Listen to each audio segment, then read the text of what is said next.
other guy is retiring. It's in the notes.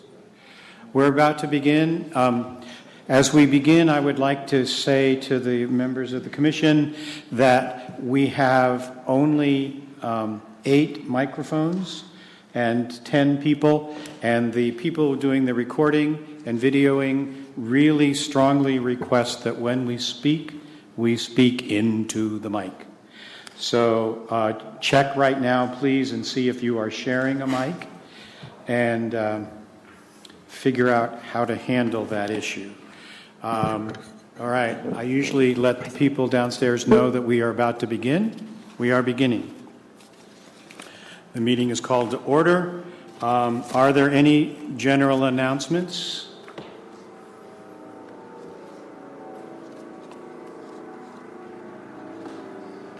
All right.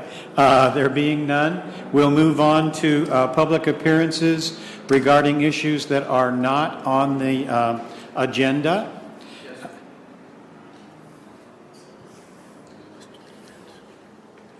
Please come to this mic.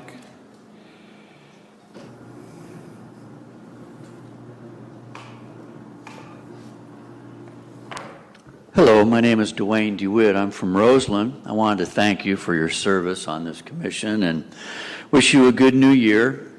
I'd come last year and spoke once before you about the idea of not seeking a tax increase, but going for user fees as a way to increase your budget. I checked on a couple things since we last spoke, and for all intents and purposes, the tax is up to 9 cents on the dollar everywhere. You can't pay 8.5 cents. You can't pay 8.25 or any of those. You buy something for $1, you pay 9 cents. So sales tax are regressive. They hurt the people at the bottom more than they hurt the people at the top. And I'm hoping that you'll look at the idea of user fees, specifically with the idea of the computers and the electronic media that you have. Many of the people that come to the Santa Rosa branch and the Cottingtown branch, which I frequent mostly, are there to use the computers. And if you gave them that first hour free, then said, okay, we'll sell you more time, you could begin to get yourself a revenue stream going. And then if you put a charge on the people who use the movies and the DVDs and the things that libraries didn't have when I was a kid, and begin to raise money that way, you'll find that it'll do you well. I also saw on today's agenda that you're going to be addressing the portrait of Sonoma County, and I have my copy with me. I wanted to point out to you on page 28, Roseland Creek, the neighborhood where I'm from, is at the very bottom of the Human Development in Sonoma County by Census tract list. And the next two are Roseland and Shepherd, which are the schools right there in my neighborhood. So I've known about this need out there for a long time, and I've talked with various officials about the idea that we could get a library branch in Roseland. And you may think, well, that's just a dreamer who won't give up. But actually, the time may be closer because the county owns 7 acres of land at the Roseland Village Shopping Center, and they're destroying the buildings there, taking them down for a bigger plan, which nobody seems to know. But I'm actually on the Roseland Village Task Group Advisory Board or Committee or whatever you want to call us. And the opportunity exists if you folks would perhaps take the forefront and say, we know that area needs a library branch, and we know the county owns this land. We know we got a really well-to-do junior college that just got a $400 million bond passed. And we could work together, perhaps, and get us a library branch over in Roseland. So please don't tax us anymore, because it hurts us most over in those low-income places. And please work to try to serve us better over there in Roseland with working with the city, the county, and especially that junior college branch, and get a joint-use library branch in there. It could be built new. You could help design it. Be wonderful. And dedicate it to books.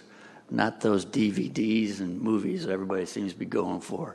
Thank you so much for your time. Thank you very much. Any other members of the public wish to speak? to items not on the agenda.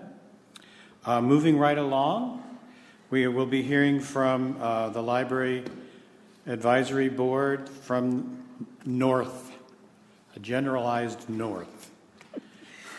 I'm Elise Hay. I'm on the lab in Windsor, and I've been asked to speak on behalf of Cloverdale and Windsor.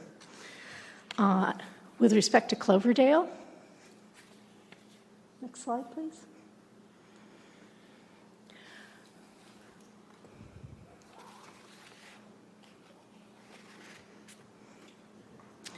The Cloverdale Lab is in the process of revising its bylaws to allow more members. They have more qualified candidates than the wording in the current bylaws allow.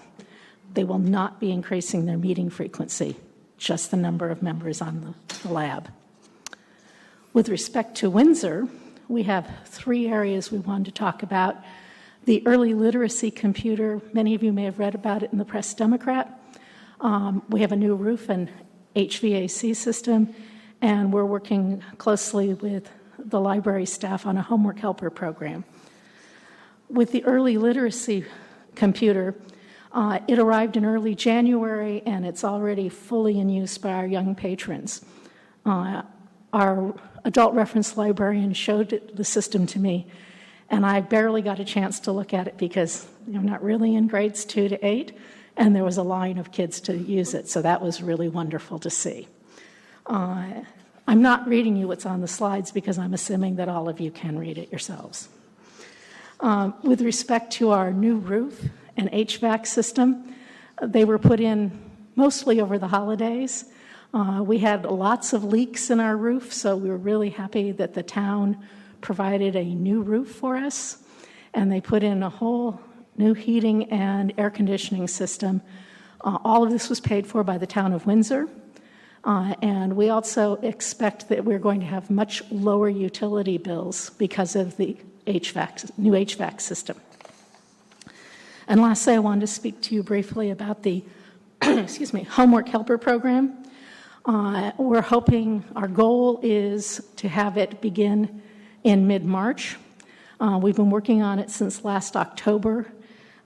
It's a committee of about 7 people. And we're going to pilot it in Windsor and Central. It will be an after-school homework help program where first come, first served. And we're hoping to be able to work with kids from K through 12. I do know that Windsor already has 9 volunteers, including myself. And that's the report from the Windsor and Cloverdale Labs. Thank you for hearing us. Thanks. Any questions or comments from the commissioners? Thank you. I might take this moment to mention, as it did in the article, that those computers are here as a result of the Sonoma County Library Foundation, for which we are extremely grateful. Thank you, and thank you for your work. Moving along to something that we've all been waiting for, the annual audit report for the commissioners. The document is in the stack next to you.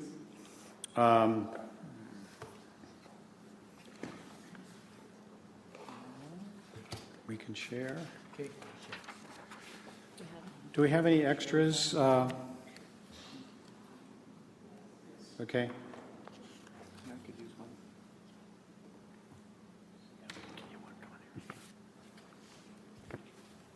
We go. Hello, Will. Perfect. Good evening. I'm Will Soper. I see several familiar faces, but many new ones. I'm your outside CPA.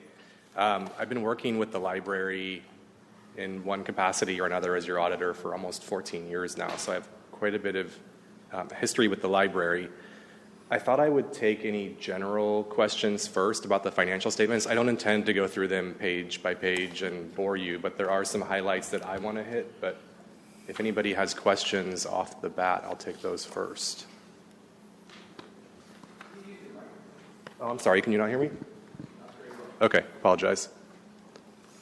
I think what I'd like to do first is jump to the back of the financial statements and talk about the management letter comments on page 30 to begin with. The findings are not new. We've talked about them before, but I think a few of these really kind of hit home this year, in a year where you've gone through both management and financial change at the library. And we really saw that a couple of these items significantly affected the timing of the audit, the financial statements, the availability of information, and getting things kind of turned around and facilitated. The first comment on the availability of financial reporting information, 2014-1, is a comment that we've had in prior years, sort of an update on where things are at. I think everybody knows that the county has now updated their financial reporting system, and as an organization, you've converted to it. But primarily because of 2014-2, the lack of accounting policies and procedures, and a change in management, it's been pretty difficult to improve the clarity of financial reporting and turn it around quicker and provide more detailed level financial reporting to hold people accountable at department levels. The 2014-2, the lack of accounting policies and procedures that are formally documented, significantly affected the administration internally, with having new management walk in to an organization that really had nothing formally documented in terms of accounting policies and procedures, checklists to follow. And I guess when I say policies, I'm not talking necessarily commission level policies where you're establishing dollar thresholds or authorizations, but just the basic policies of who does what and when and what your monthly checklist is. And it was a tough thing for management to come into, because you lost a lot of knowledge when staff turned over, both at management level and internally in the finance office. The third comment there, the gift acceptance policy, I think is important. It's still a to-do item for the library in terms of managing the dollars that come in and what the donor's intended use is for those donations. This primarily affects the special revenue funds, but in the absence of a formally documented policy and gifts coming across the counter all the time, I think you lack some clarity of what the intended use of those donations are, and whether they're following through to the donor's intent, or if intent even exists, internally, are we putting it to use because that's what somebody decided to do with it, or that's what the donor's intent was. And I think you could tighten up those policies and procedures around the area of gift acceptance. Just a quick interruption. Do you see that as a commission policy? I do think the commission needs to be involved in that at some level. There's two sides to it. One, I mean, you want to make sure that you're keeping your donors happy, right? And so are we accepting things that make people feel like we're giving them value with their donation and we're getting it to the source that they want it to get to? But administratively, what's the burden administratively to manage donations at certain dollar levels? Does it become administratively expensive to accept $10 donations that have to get to a specific area? And so those are the things that I think management could work on but present to the commission for feedback. I have a question relative to 2014-02, and you said that there was a lack of existing policies and procedures that delineated a model to measure. Well, what happened? What was going on before that? This isn't a new recommendation. They weren't being drafted before either. They were just seat of pants? I mean, I think internally in the finance department, you had a lot of history with employees. And when your finance manager left, who had, I think, 15 years of history in the organization and running that position, a lot of it left mentally because it was right. It so was there routine. wasn't a model existing that delineated how to handle this. No. That answers my question. Okay. Thank you. I have an additional question. Good evening. Is it my turn? Your turn. Okay, thank you. Good evening. I'm a new commissioner, and I just want to understand a little bit about what you just said. So when you started, you said that you've been doing our financials audits for 14 years. And so, is that right? Well, I've been engaged in them for 14 years, but not issuing opinions on them for 14 years. Okay. Not sure what exactly. No, that's okay. I'm sorry. I'm the partner who signs these now. Okay. I was a staff person, Okay. fresh out of college. When Congratulations. I was going to say, 14 years, you wear it well. So my question is then, if this is not a new situation that you're presenting to us, so would that mean then that in last year's audit we'd find the same recommendation? You'll find the same recommendation, yes. And so no action was taken previously to resolve this? That's correct. Okay, thank you. Sure. Wait a second, David. I have a question about the gifts. Do you see that lack of gift policy across the board? For example, gifts coming from the foundation, for example, to the library versus gifts coming from individual donors directly to the foundation. Well, I mean, currently there is no policy at all. So, I mean, it's really is internally, are they tracking them out when they come in? There is no formal gift acceptance policy. For example, so I'll give you some books were donated to the library, and this was in the prior fiscal year, but some books were donated to the library that came across the counter that ended up just going to the foundation instead of being investigated by the library as to their worth and what should be done with them. And it wasn't, oops, sorry. Oh, I thought you were. Oh, I'm sorry. I was just alluding them to another question. Okay. Go ahead. Sorry. And I think that's an example where policy doesn't dictate how someone at the counter is to acknowledge or accept the gift or get it to the area where it should be.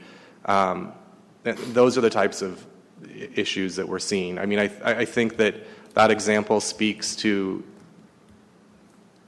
operationally not knowing what to do when a gift comes in. I think when a bequest from an estate comes in, it's pretty obvious because counsel's involved or there's normally an attorney representing the estate and management is well aware of the assets that are coming in. But if something is exchanged across the counter or comes in through the mail, there isn't a lot of delineation as to where those items are to go or to be used for.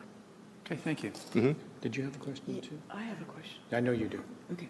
Go ahead. Go ahead. Okay, so there's no manual or disc that says when something comes across the counter or that here's the standard letter that goes out for this certain amount of money or this kind of item.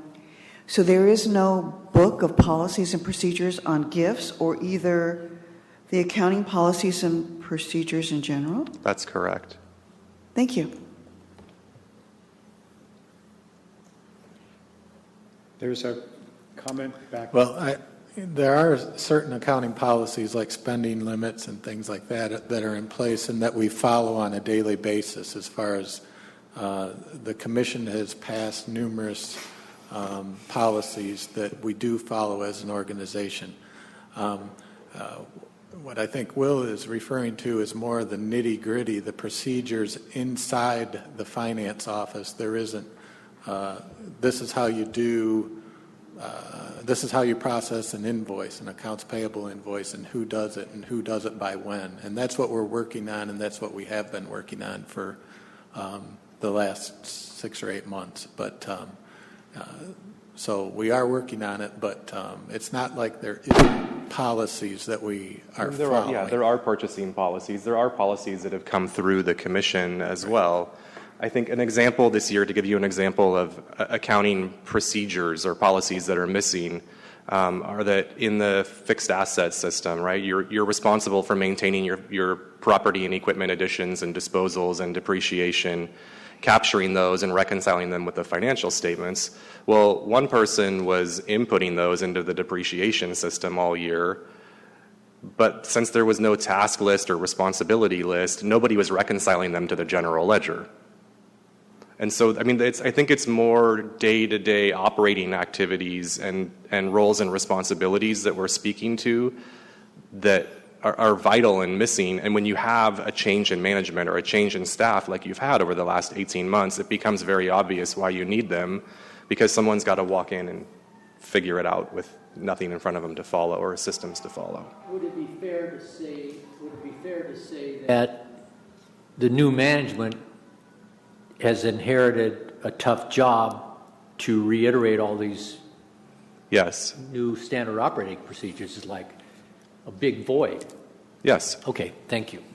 And Ken, how far along the path are you to having them established? Well, with the new system, it made it somewhat easy in the accounting or in the finance area to say, okay, now we got to get these all written down, because a lot of the processes and procedures have changed since June 30th, and so that made it rather easy. And we're working on those daily. They're changing daily. They're kind of organic documents, but we're putting those all into place, and they'll be in place definitely by June 30th. At the same time, they'll be in place by June 30th. They're in place now, but they change every day depending on what changes with the accounting system or, just changes that happen. So we're doing well. Brett? Well, the only thing I would add is I asked staff a couple months back to put together a draft of a gift policy. We have one now, but it's very brief. But that would also address some of the things that you mentioned, what to do if books are donated across the service desk, and also monetary gifts and that. So that one's in the works as well. So I think I gave you, did you find that I mentioned a couple of drafts from other organizations? Were you able to find those? I haven't. I'll re-email them to you. So next year's should not have these recommendations again. I will say the gift acceptance policy, and this is unrelated to the audit, but just from working with other foundations and nonprofits and places that accept gifts, the gift acceptance policy, I think immediately you need one of just, what do we do if a gift comes across the counter? But long term, I think you need one about dollar thresholds and what types of assets you accept and what you do if you receive someone's house or someone's portfolio or a rare book collection. Immediately you need one that just addresses what do we do if it comes across the counter, and get that out there. But long term, I think you have to look at, okay, if someone wants to have naming rights or endow something for $1,000, administratively, does that make sense for an organization of your size to do that, and what's the cost in doing so? And those are sensitive conversations because you don't want to upset your donors. Thank you. Did you get to 14-04? No, so 14-04, the Capital Improvement Fund, and I'll talk about this just a bit more in the financial statements too, but we would like to see a little more clarity about what the reservation is in that Capital Improvement Fund, and why don't I hold off on discussing that further until we get to the balance sheet, if that's okay. And then the last one there, physical inventory of fixed assets, has been on there as well. You moved to a fixed asset management system kind of at the same time management was changing, and there still hasn't been a physical inventory completed, but there is a disparity between the general ledger and the fixed asset detail, and I think that there's a physical inventory would be helpful, or at least a physical inventory at certain dollar thresholds. And that will coincide, I think, with our discussion about the Capital Improvement Fund too, and gaining some clarity in those figures. And I'll speak further on capital improvement when we look at the balance sheet. Any further questions from commissioners? So I'll jump through sort of the highlights and pages that I think are important for you, or changes from year to year, or significant items in the statements. The first page is page number 3. I guess for the new commissioners, would it be helpful for me to explain why there's 2 different balance sheets in here? Would that be? Yes. Okay. So there's balance sheets on both page 3 and page 5. The one on page 3, the statement of net position, includes some liabilities that are not required to be included or reported in the governmental fund statement on page 5. Those liabilities in your situation primarily include your OPEB obligation. So the balance sheet on page 3 includes a net OPEB obligation of $6.4 million, and that's your estimated unfunded liability for providing the promise of health care benefits to your existing workforce and retirees. You won't find that figure on page 5 in the governmental fund statements.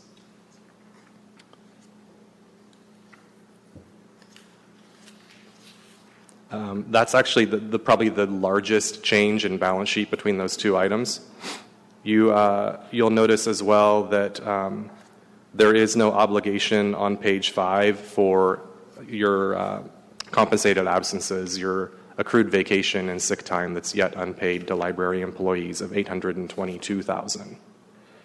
And if you look at the bottom of page 5, you'll notice that there's a reconciliation back to the balance sheet on page 3 so that you can see what those differences are. Prior to GASB 34 and measuring OPEB liabilities, you used to only ever look at the balance sheet on page 5. Okay? So the balance sheet on page 3 changes from year to year. You no longer have a capital lease liability. Those leases have all expired, so there used to be a liability on here for some equipment obligations that you had. And the OPEB obligation increased to $6.4 million, and it was approximately an $808,000 increase for last year. Pardon me, what is that acronym you're using? The what? Oh, OPEB, sorry. Other post-employment benefit obligations. Thank you. Uh-huh. Oh, Will, I have a question that perhaps others might find a question for them too. So on page 3, the special revenue funds, would they show up under the cash and investments? Exactly. Okay. Mm-hmm. Yeah, your page 3, the net position, you report the organization as a whole. You're not required to report discrete funds within the organization.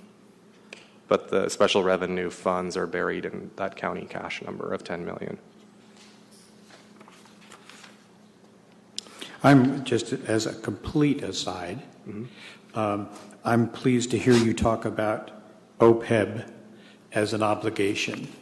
And when you talk about it in terms of accounting language, liability is, I think it's important for us to think about it as our obligation to the former employees. And that liability, our employees have never really been a liability. And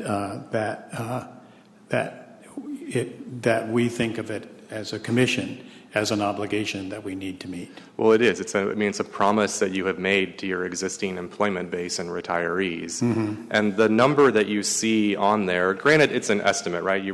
You're having an actuarial study done at least every 2 years, or when you have a material change in policy. But that estimate that's on there is not the estimate for all of your employees. It's the estimate of what you have not funded as of June 30th for your existing employees. It will continue to grow each year. I think off the top of my head, your total obligation that they estimate for your existing employment base is closer to about $17 million. But as of June 30th, based on their hire dates and their eligibility dates, $6.4 million is the unfunded portion.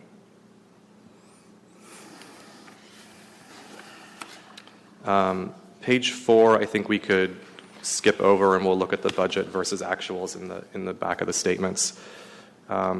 Page 5, the piece I want to talk about here briefly, and this is where the capital improvement management letter comment comes into play. Under the general fund, that first column of numbers there, if you jump down to the fund balances, you'll see that you have 2 committed fund balances, one for capital improvement and one for stabilization. The stabilization fund balance is pretty well defined in your policies, and there's some notes in the back of the statements about it. Your stabilization fund is set to be 12.5% of your budgeted operating expenditures for the fiscal year under audit. That number tends to trend around 1.7 to 1.9 million is about where it's been since you set it. The capital improvement fund, it doesn't have a lot of clarity to what that number is. That number was established, I want to say off the top of my head, about 3 years ago. And it has been reduced since then for amounts that you've expended for capital outlay in the general fund. This year it was reduced by about $200,000. But I think what we'd recommend, or what we'd like to see, is a more thoughtful approach to what's in that number, and some, I guess, future thought about what your capital improvement or replacement policy needs to be. I don't think you need to sit down and plan for, every monitor that needs to be replaced, but you do have trucks and vans and some heavier equipment and some, roofs or air conditioning units, some larger things that you could easily look at your fixed asset ledger and look at how old they are and anticipate a turnaround for when those items are going to need to be replaced, in addition to whatever large capital improvement projects you anticipate for the library. But at the moment, that number, while it's reserved strictly for capital improvement, I don't know that there's as much detail behind that number that there could be. And that's sort of what our capital improvement management letter comment is based on. The assigned fund balance reflects reservations of the commission for monies put aside for anything that has an intended use of the commission. Those amounts, the reason that the Capital Improvement Fund and the Stabilization Fund are in there as committed is because those have also been approved by the Board of Supervisors, which is your highest level of authority, and those amounts are they're unmovable without going back to the Board of Supervisors' approval for those amounts to be moved. The assigned fund balance includes a tiny assignment for your balances of petty cash, but the remaining amount, the $500,000, is what you have assigned with the intent to fund your first round of OPEB obligation with. So in the statements, that $500,000 that you approved to begin funding OPEB, that's the only place you'll see it at the moment because it hasn't physically left the library's custody. You're not going to see a reduction of the liability or any expense for it in these financial statements. And you won't until you physically move the assets out of the library and begin to fund that plan. Any questions on that? Well, something you said, I just had a question about because we no longer have to go to the Board of Supervisor for approval of. But as of June 30th, you did. We did, right. But moving forward, anything that you decide at the commission level would be the highest level of authority and would fall into the committed bucket. Right. So we can do some of the things you're talking about. But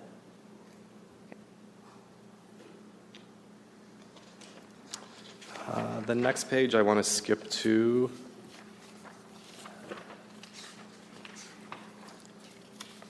Is page 15.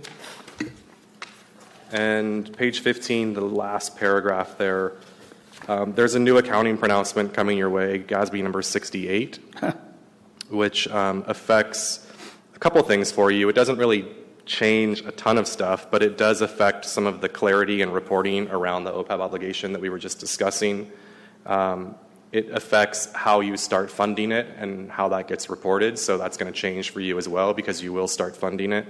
And it likely is going to cause you to need an updated actuarial study because of both GASB 68 and the fact that you're going to start funding the obligation, and Ken's already on that. So the next page is page 17. Just in case anybody noticed in the statements that there was a pretty sizable amount of investment income this year, and that investment income is primarily related to $148,000 of unrealized gains on your pooled cash accounts with the county.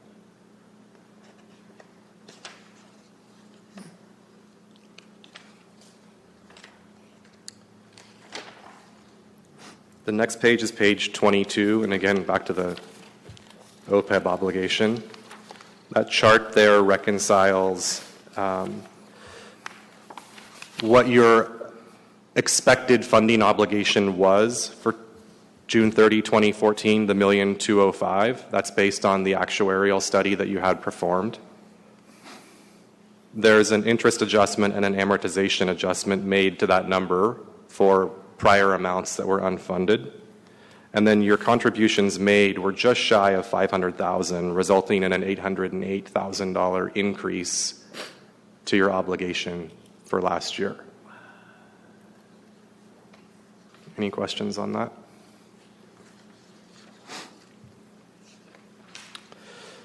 The page 25, we updated your subsequent event disclosure to include just a brief synopsis on the new JPA agreement.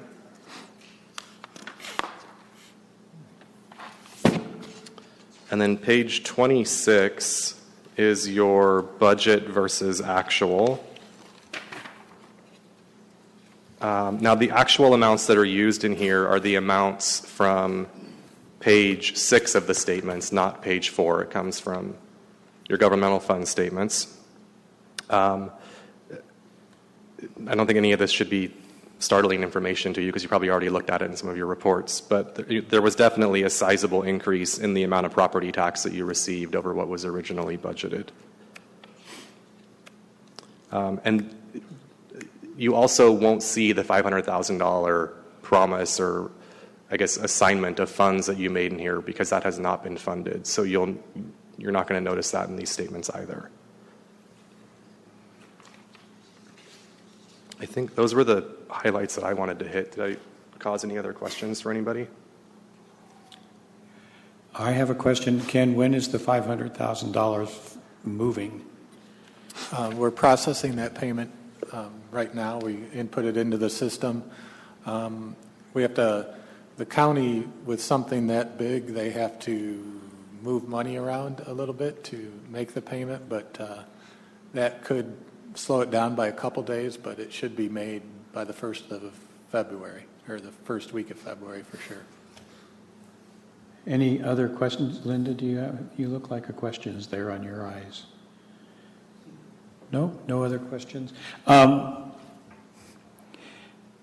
can recall sitting and listening to last year's audit report, and many of these things came up, and then we went into turmoil of new people and new job searches and all that sort of thing. Ken, is it feasible that there could be for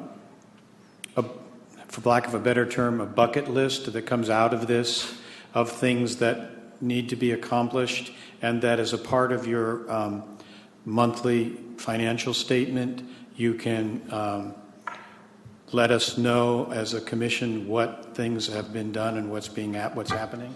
Is that feasible, or?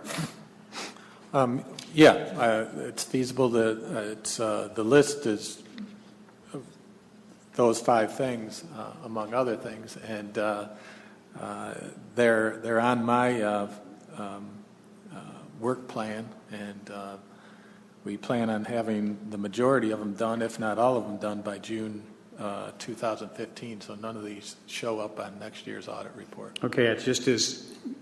And I guess to be clear on these findings, and I don't know if anybody read the report in detail, but these findings, they're not material, right? They didn't change our opinion on the financial statements, but I think in the absence of not paying attention to them, and it's tough too, in this year of change where you had a high level of turnover in your finance office, had you not had people in place to jump in and pick up pieces, we probably would have had a hard time auditing because you do lack accounting policies and procedures at the day-to-day level, and they're not, just to be clear, they did not change our opinion on the financial statements, but we're re-emphasizing them because they are important.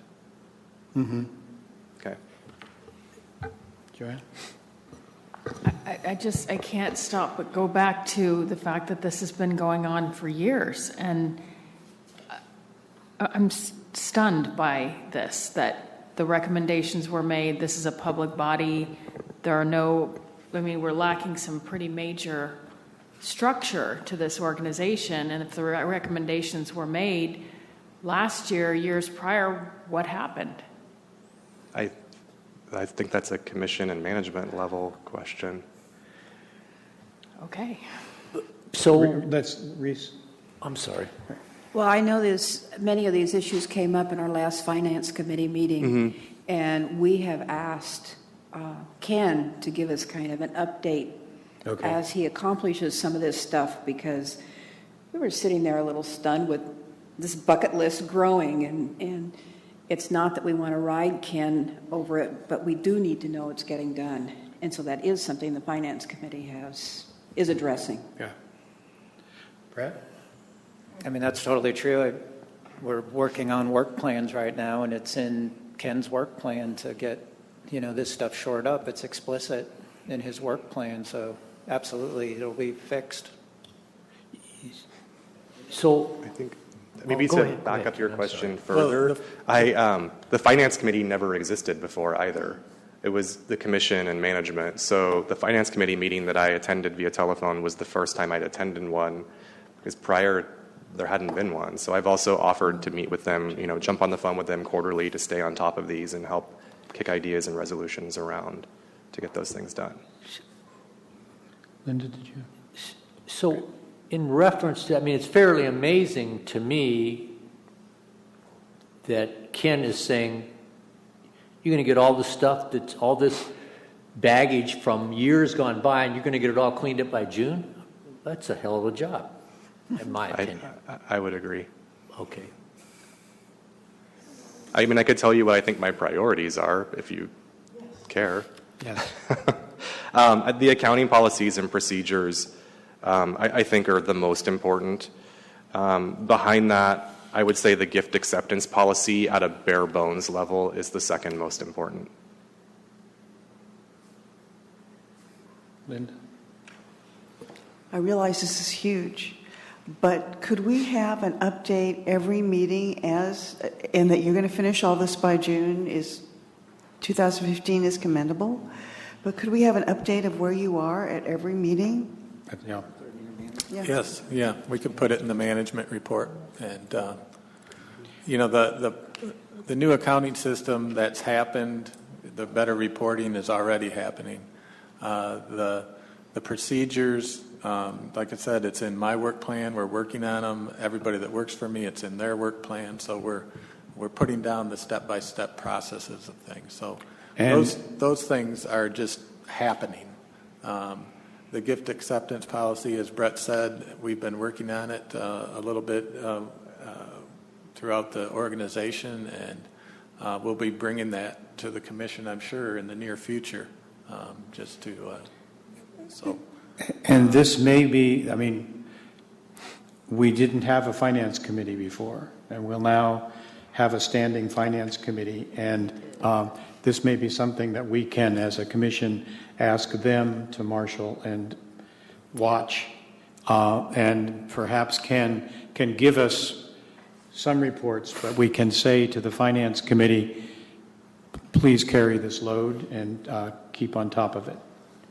Does that make sense to folks? Oops. All right. Can I say one thing? So it seems like as we're reading these 2014-1 availability of financial reporting information, we've already implemented that or started to implement with the new reporting system. So that it isn't like anything wasn't done on this. Just not finished. And I just and then the physical inventory of fixed assets, has that already begun? That seems like a big job. No, that's the big one. It is a big one. The other ones are, like I said, pretty much happening already or already have happened. The physical inventory, that is more time consuming, and we'll have to really work on a process to hopefully get that done by the end of June. Is that so? You're still thinking end of June? Seems pretty ambitious. It's. I think it's ambitious. I would put that on next fiscal year's agenda if I were you. Okay. That and the capital improvement fund, I think, kind of go together as well, because that inventory is going to help you establish some further basis for that fund. And I know nothing about accounting. We'll attest to that. But I would say I would agree with that. Just for putting my 2 cents, that's pretty ambitious. So, we might move it past June a little bit. If it gets done in June, that's great. Well, thank you. We'll definitely work on a plan how to get it done, and the timing will come a little later. Thanks. Ken, also just for my information and understanding, the finance office is short a person at this point. Did you replace the person who retired? We have not yet. That posting will hopefully go up Patrick and I are working on it right now, hopefully be posted next week. All right. Other questions from commissioners? All right. Is there any member of the public who wishes to speak about the audit report? Any questions or comments? Thank you, Will. Thank you. All right. Now we move on to the commission reports. We'll go down the table. Let's start at the Hillary end this time. We did not have a lab meeting at the Rohnert Park Katati lab this month. The next one is Tuesday, February 17th at 4 o'clock. I believe we are full now, or we will soon be full on the lab committee membership, which is excellent. Just a couple of events coming up at the Rohnert Park Katati Library. The Friends of the Library is having their winter book sale with new and expanded hours the first week in February, Wednesday, Thursday, Friday, and Saturday. I have been meeting with the Financial Oversight Committee and the Ad Hoc Directors Evaluation Committee. And I'm also meeting with Nancy Klebman at the Rohnert Park Katati Library to coordinate an instructional event with the Rohnert Park Katati School District on library resources. I would report for the Sonoma Valley Library. We are moving forward with the first project from the bequest that we received from the Cundy family, and that is to upgrade the reading room, a side room in the library. So we're moving forward with the initial steps in that regard. And the second thing I would like to report is that we have a student position open on the lab, and I need applicants. I need to get the word out. So if anybody has any advice or a pre-written press release, I'm interested in casting the net as far as possible. And so far, I don't feel like we've really gotten the word out as well as we could. So if any of you have advice in that regard, again, we're looking for a student lab member, and just need to get the word out to as many people as possible, because I think it's a tremendous opportunity for students to build their resume and gain experience and be part of the library and be part of a governing body. As you well know, that's a great opportunity for kids. So just send me an email if you have any ideas. Thank you. I attended the Santa Rosa Lab. They raised $90,000 last year for the Santa Rosa libraries and funded computers and workshops, and it was very exciting. They too will have a book sale on February 27th and 28th, a Friday and Saturday. They will be losing their youth member because she'll graduate from high school and move on to college. In addition, I was to be the liaison with the Amigos project, and at that meeting I was told that Amigos are no longer part of the library or the foundation or any of those things, and I saw a copy of the letter at that point, so now I guess I'm not the liaison for that group anymore because it doesn't exist through the library. And my colleague was also there at the Santa Rosa Lab, but they're doing exciting, wonderful things, and as far as recruitment, they're going to start now for someone, for the youth person, for someone later on in the summer. I'm reporting on activities in Sebastopol. I first wanted to say that I attended an ebook class last Saturday at the Sebastopol branch. It was really very helpful. It was taught by Nancy Sampson, who is actually the branch manager from Guerneville, along with Emma Wendell from the Sebastopol branch. The LAB has started to meet bi-monthly instead of monthly. They acquired one new youth member, I believe at our December meeting. We approved that. And they adjusted their bylaws to allow for more than one youth member. We anticipate adding 2 additional youth members. The City Council liaison, John Eder, is the new Library Advisory City liaison person. Sarah Gurney had been the liaison for a number of years, and she's been assigned to other duties. So we don't know John well, but we look forward to working with him. The Friends of the Sebastopol Library just held a book sale and has one planned for May. I don't have the figures on what they made off their book sale, but they had a lot of books there, which I think in years, last year they had not as many books at their sales as they had hoped to. So this was a nice change. There's a group in Sebastopol called Lantern, which is a 501c3. It was actually an offshoot of the LAB. It was a committee, and they decided to form a formal group and become a 501c3, which took a year or so to do. And the goal of this group is to establish a bigger, improved library branch building for Sebastopol. And they're doing that in collaboration with the city of Sebastopol and the library. So they are planning at their March meeting, they have invited Director Brett to come and learn more about the group's plans. And Brett is planning to also give a talk on, I believe it's how he sees you determine how a library should be built and what its focus would be. I wanted to say that they have a website, which is www.lanternlibrary.org, if you're interested in finding out a little bit more about the group. And they plan at some point in the future to come and talk to the commission too. But thanks. Petaluma's lab meets this week. I've attended the last two Friends board meetings.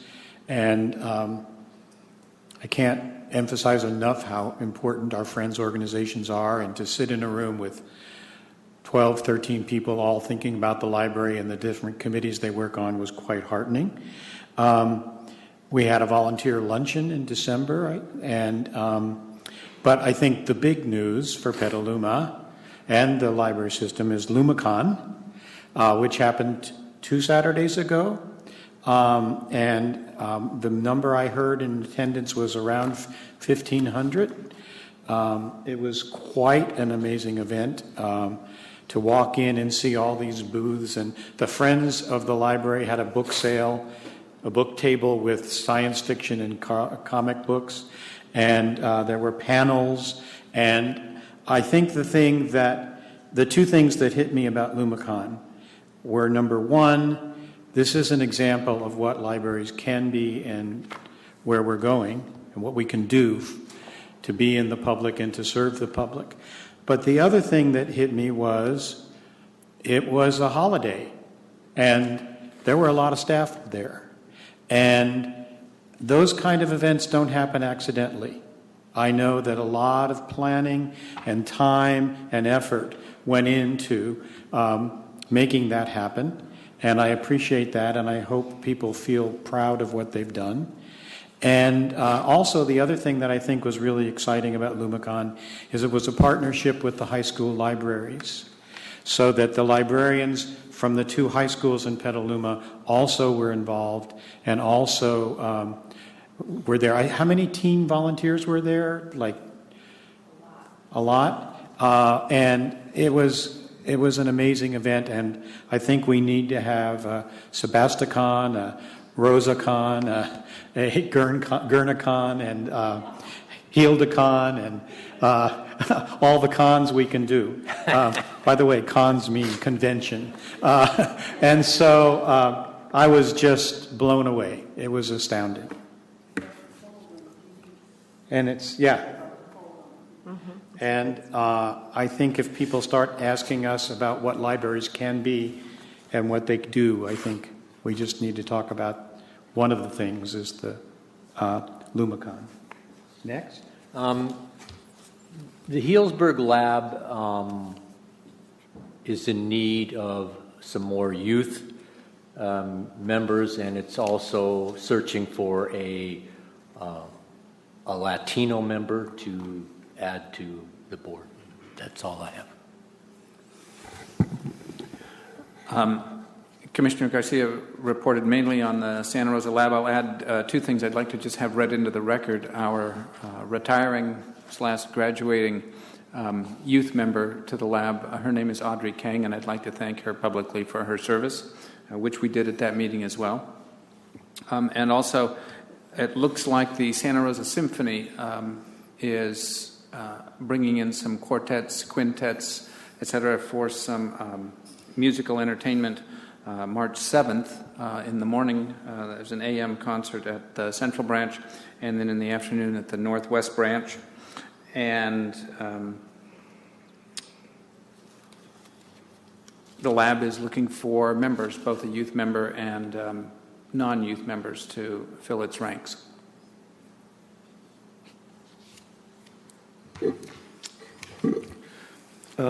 I attended the Windsor Lab meeting earlier. Elise reported on that. As she mentioned, Windsor now has a new roof and a new air conditioning heating system, which is really great. Now, if they just finish the road construction around the library, we'd be in good shape. We have 2 new members on our lab. We're still missing a student youth member and is looking for one. I attended the Comic-Con, LunaCon that they spoke on, and had a great time. It was a little bit crowded, but there's always next year. We're having the Ebook Demonstration thing this Saturday at Windsor, where some staff members will come and show you how to use the electronic library. I should like to point out, if you saw the article in the Press Democrat on the convention, there's the young boy in the Flash costume that's one of the pictures. That's the son of the branch manager of Windsor, Bill Coolidge, his son Austin. Cloverdale, as Elise said, is updating its bylaws next month, and we'll be able to add another member to our group. And because we had several people apply, very, very good people. And 2 of them have agreed to move on. So we're doing that next month. There's a quilt show going on that was organized with one of the businesses in town, and they're trying to reach out and coordinate with different groups within the town, and this was one of their first efforts. And the quilts are really great. I was very, very impressed with them. And the final thing that I have to report about Cloverdale is that we are waiting for a roof and waiting for the HVAC system to be fixed. It's been leaking for several years now. And I think we finally have gotten a commitment from the city, and we just now need to get a date and a timeline assigned to it. So that's one of the most exciting things, because with that, we can then move on and do some repairs and fix the interior up and paint it and put in new carpeting. But we don't want to do that until the roof leaks are fixed. So anyway, that's enough. The Guerneville Lab met on January 14th, and a lively group. Brett was there. It's a good group of people. One of the action items, they talked about meeting more frequently, which is, I applaud them for that. It's a drive for me, though. You know, I just have to say, from Petaluma. But I will attend every month if that's what they agree to. They also want to expand the status of the lab into the community, so be more represented on Rotary, for example, or some of the other service clubs, and the school board. And they came to that realization going out in the community, talking about for Measure M, and trying to seeing that they weren't really connected to the community like they thought they wanted to be. So they want to present and get more people involved in the lab from the school board and the Rotary and some of the other organizations there. So that's on there. They got some action items on that. They elected new officers, and they're all the same officers, but you know that's good. It's the continuing people that are really good on that lab. But probably the biggest thing is, they also wanted to get another youth member. They have one, and they thought another one would be advantageous to the lab. But the biggest thing was the new bulletin board they got in the foyer. Right? And branch manager Nancy is very proud. It's like a newborn. And she wanted to make sure that Brett and I saw it as we were leaving. And it is pretty nice. So it has bus schedules and local newspapers and things on it. So that's my report. Speaking of bulletin boards, I noticed as I was walking in tonight that downstairs by the parking lot there's a bulletin board for the city. And I'm wondering if we need to post our agenda in that bulletin board since we are meeting here. That's just a question I had that came up. Okay, moving on. I'm sorry, I forgot one thing that I think the Sebastopol Lab did want me to at least share with the Commission to have you think about it in the long run. And that is that in addition to having the agenda in English, that we start looking into having it in Spanish also and posted for the Spanish-speaking community. All right, moving along to the committee reports. Shall we start with the evaluation committee? Now, somewhere in the packet we have that. That's a separate item on the agenda, right? To approve the director's evaluation report. Yes, but so the documents are here. Okay. That we're going to be referring to. Is that why don't we wait to talk about those until the action items? All right. Okay. So I think the report at this point is that the why don't you? The committee met, and Tim has joined the committee. So the committee's made up of Tim, Hillary, Paul, and myself, and we've completed what the commission had requested that the ad hoc committee complete, and that's to develop a procedure for evaluating the director, and we did it in collaboration with Brett also and got his input on that. We asked input from the commissioners. I don't know that anybody had sent any ideas to us. I don't believe they did. So we went ahead as a very vivacious committee and accomplished our goal. So we'll, I guess, talk about, I won't go into the details. We can do that at the action item. Okay, similarly with the Bylaws Committee, the last couple of meetings of the Bylaws Committee have been electronic, pretty much. But we have reached the end of a draft, and we're ready to present for approval tonight the bylaws, proposed bylaws. Yes? I should like to point out there's a second document, which is work items for the commission. Right. And most of those came out of the JPA, documents and things that we need to work on in the future. So there's a second part to the bylaws. And it's, we had a stack of documents in front of our place, and it's a document 10.5.2 with the date in parentheses afterwards, and it's the list of items that come from the JPA that the commission needs to pay attention to.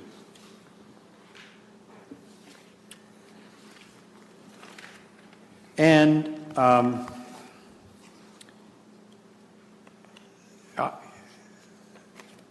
I think that this document should be seen as a working document, that there are a lot of things that the Commission needs to do in terms of its own procedures and actions. And so as people think of things they'd like to add to this list, please let's mention it at a meeting and talk about adding it to the list. All right, the approval of the minutes. Wait, the finance.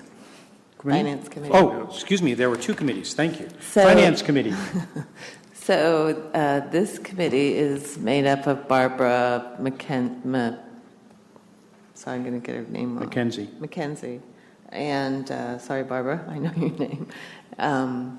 Paul Grill, Reese Foxon, and myself, and we meet with Ken and Brett and go over a lot of financial things.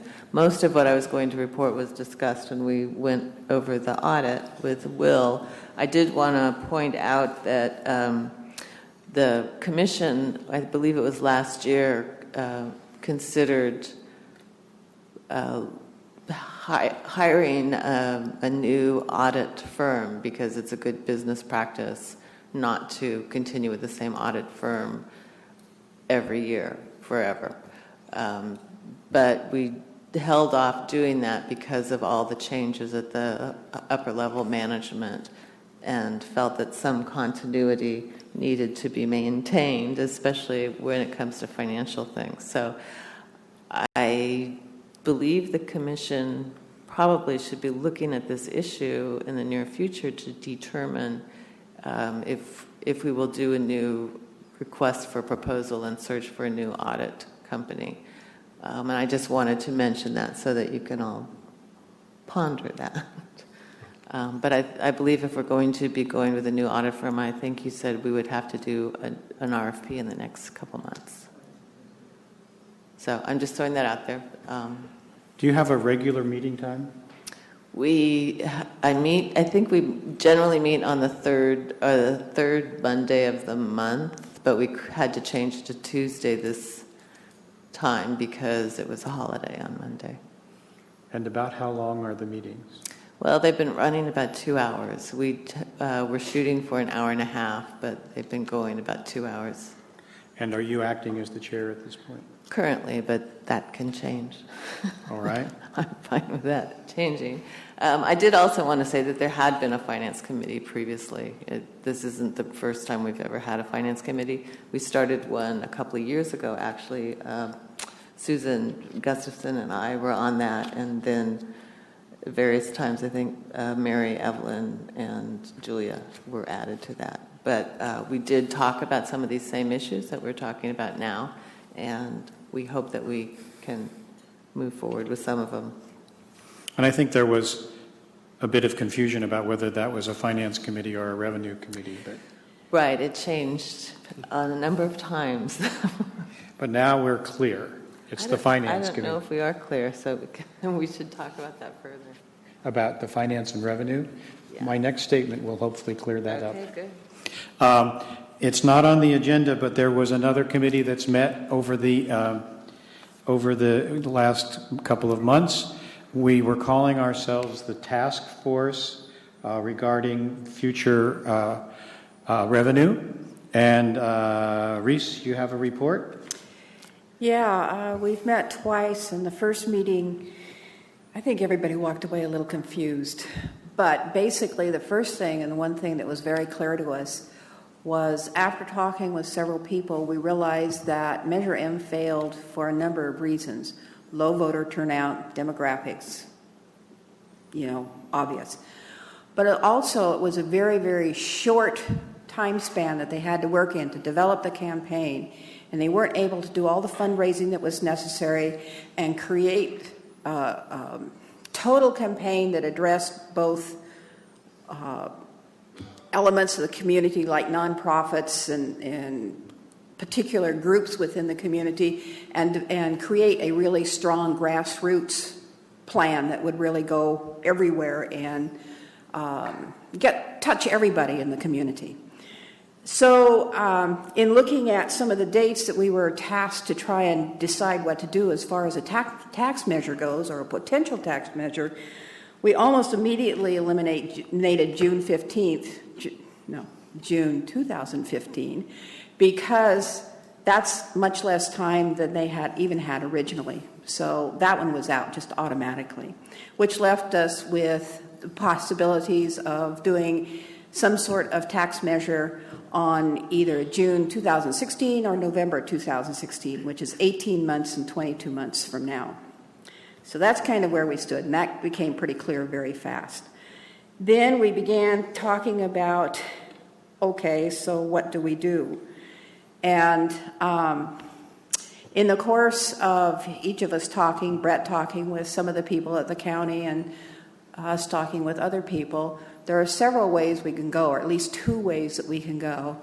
And we need to define those ways and clarify those ways and decide how we want to move forward, whether we want to go one funding stream through taxes, another funding stream through a different kind of tax, do both at the same time. That is something that still needs to be decided. We didn't get that far. What we did come down with are 3 basic recommendations. The first one is to create a public relations committee that's going to give a good foundation of how we can all move forward with basically the same ideas together with a strong front that a campaign committee could take and develop a good campaign that reaches all areas and all communities and all people within our community. So that's number 1 recommendation. Second recommendation is to establish a, revenue enhancing, revenue oversight committee, whatever you want to call it, that would be created with, let me get all the people in here, either the chair or vice chair of the commission, and they would not be the chair necessarily of the committee. Have a finance and a public relation representative from those 2 committees, have a foundation liaison on the committee, possibly a corporate liaison some kind, and then also have Brett or representative of Brett's on the committee. And then if there's something that we deem important to this process, we can add them too. They would meet quarterly, and what their purpose would be is to create an overall idea or perspective of how we're going to search out revenue streams and establish a policy for addressing this. So that would be their basic task, their basic reason for existing. Then the third thing that we had decided, or that we would recommend, is that we direct Brett, here he goes, we're going to give him another job, direct Brett to explore and search out the various tax possibilities, the dates and the timeline that might work with, whether we should go with November or June in 2016. And in that process, he may want to also develop a committee, an advisory committee, consisting of various aspects within the community, various groups, various people, and get their input. Some people from the commission, various committees on the commission, like the public relations, I think would be an important one in that, and from the revenue committee, oversight, enhancing committee, whatever we decide to call it. So I know that and in that process also he and that potential committee would explore other revenue streams. So they wouldn't just be limited necessarily to doing the tax one, although that should be their first one because we've got to get moving on that if we're going to do that. He would report back to the revenue committee, who would then make the final recommendations to the commission. So those are what we feel should be done, and what we're looking at as a good possible process. And I can't think of anything else. Did I cover everything? I think so. Okay. Any questions about that? Essentially, what's happening is that we are creating a committee called the Revenue Enhancement Committee. And we've talked a little bit about that, the membership of that. We are directing or requesting that Brett take on the chore of looking at tax initiative and create a committee, a kitchen cabinet, or whatever we want to call it, to begin to get us started on something something to propose for 2016. The decision, of course, whether to go for a tax initiative in 2016 is the Commission's decision. So this committee, through Brett, would recommend to the Commission a path. Is that clear, Brett? Is it? All right. And so essentially, I just would like to see if is there comment from the rest of the Commission about what we've come up with? Is there thumbs up to say move forward on this idea? All right, thumbs down. Okay, one thumb down. Everybody else's thumbs up. All right, so we will proceed. Joanne, do you want to explain why the thumbs down, or? Sure. I just think that we need to, based on the information that I got from the auditor, or the audit, I haven't had a chance to read through it in detail, but the strong recommendation, I mean, I totally appreciate everything that Reese reported and the work that's been done. I think those are sound recommendations if we had our financial house under control. That just troubles me that there have been pretty hefty and significant recommendations made to us. No reflection of current staff. You guys walked into it, I know. But knowing that, I can't support going out to the public for more revenue when we don't have a handle on our finances right now. And I know it's coming, but you asked me today, and today is my vote today, and probably will change, but that's my vote today. Okay, thank you. Moving along, then, to the approval of the minutes. First of all, any public comment on the committee reports? I see smiles, but I don't see public comment. All right.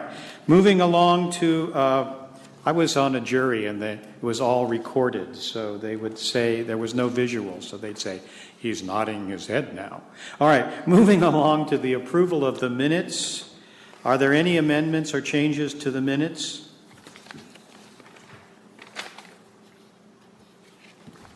We basically have they're written as two separate documents or two separate meetings, the study session and then the entire meeting. Okay, I see down at the end. Go ahead.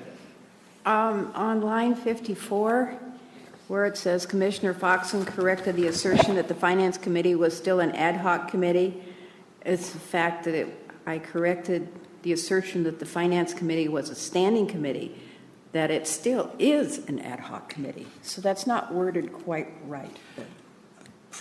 Corrected this.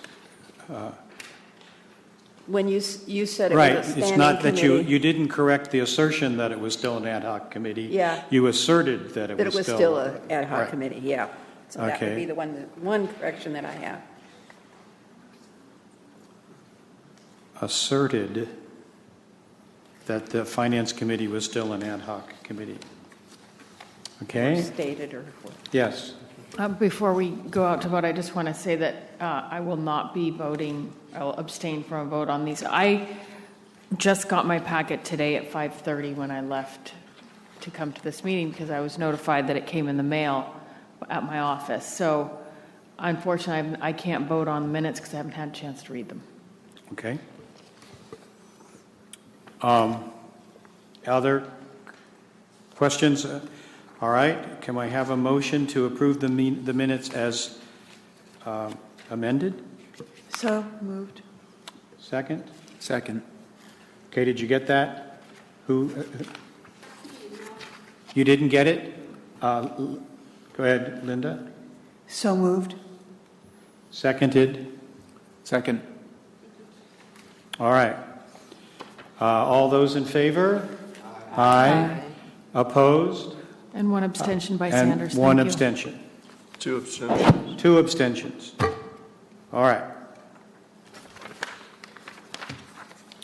If I guess for the record, I wasn't, since there was two minutes, one was for the study session. I wasn't at the study session, so I have to abstain from approving those minutes for the record. Okay. All right. Next step is to action items by motion. Let me get these papers straightened out here. The first is approve the annual audit. Usually we have language for an approval. We don't have one here about approving the audit. Because I thought we were approving it next month. This is the first time we've had a chance to actually see it. All right, so we'll postpone that. And it's a draft. Okay. So that's tabled. All right, shall we go over the procedure for the evaluation of the director? How detailed do you want me to be? I mean, obviously not everybody's had a chance to, an opportunity to read through it. I just want to say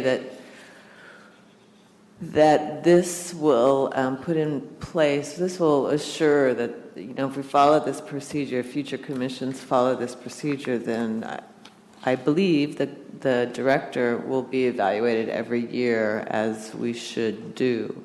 So essentially what the procedure does is to some months before the end of the previous year, like in our case, over the next few months, for the next evaluation period, we'll be doing two things. The Director Evaluation Committee will finish up this year. He was hired last June, and we have not had a procedure in place. I'm sorry if I have my back to everybody. We've not had a procedure in place to do an evaluation this year, partly because we didn't have a commission in place until August, and so then we needed time to work on it. The plan, if you look at this, is to work with the director, and in the first year of any director's employment, a committee would meet with the director each month and review the progress on goals that had been established by the commission in collaboration with the director, reasonable goals that are to be accomplished during the evaluation period. Then, for instance, this year, the commission will only be able to start that process of monthly meetings with the director to finish up this first year evaluation period. The commission will also, during the remaining part of this fiscal year, approximately, will need to work on goals for the following year.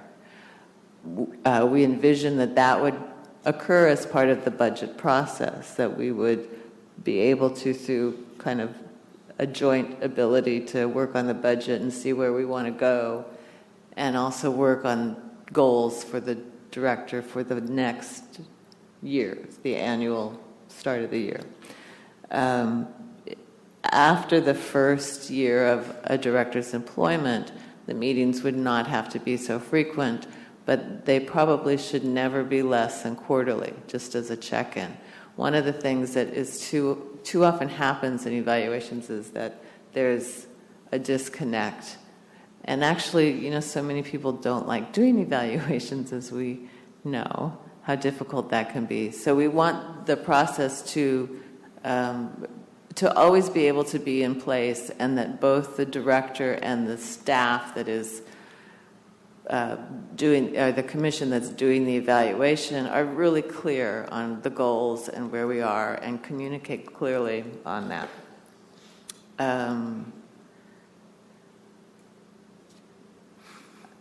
Let me think about where I'm going with this. So essentially that's it. There are things you'll see referred to in the procedure, such as the joint powers agreement, the director's contract and job description.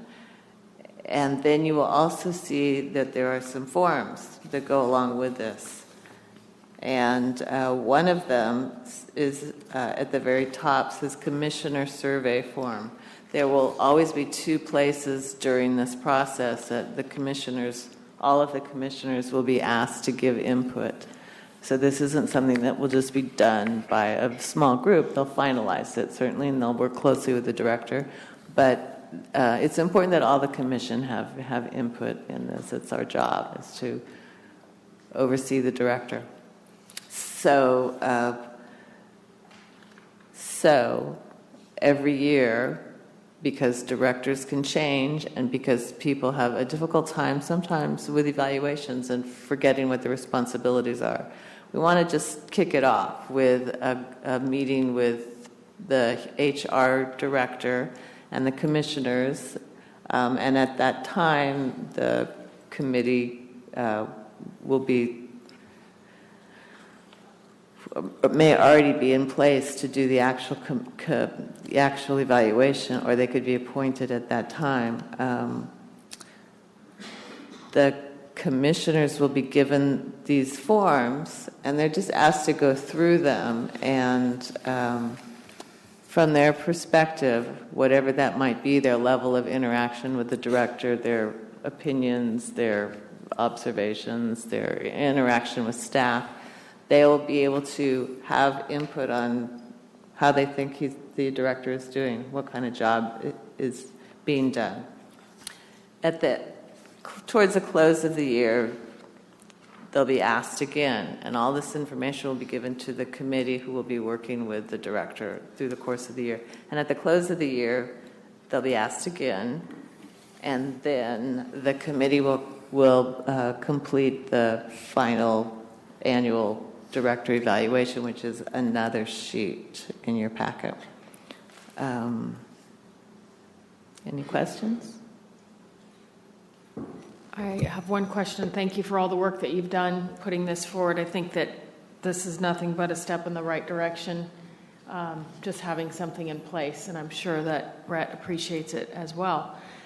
Just one question, which would be, in this initial period of time during the first year is the only time when there will be monthly meetings, is that correct?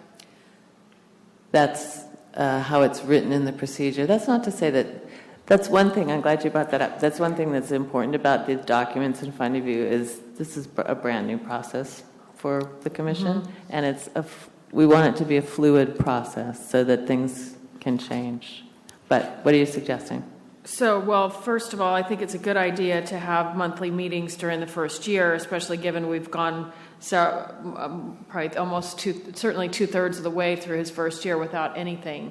So I think it's good to get this started, if I understand correctly. But then thereafter, I think that monthly meetings, personnel meetings are, unless there's a reason that would be too frequent, I would think that quarterly would be adequate. And then my other question was, perhaps I haven't seen it, I'm just wondering, in these monthly meetings, what is the procedure, what's the mechanism for getting input from the individual commissioners to the people that are meeting with the director? Well, there is no process in place in this. They have this official document to provide their input at the beginning and at the end. That's not to stop anybody from bringing something up and asking it to be reviewed. And so how would that work? Would we bring it up? We're not going to bring it up in a public meeting because it's a personnel item. So do we send an email? Do we give a phone call? And who do we call? Is it?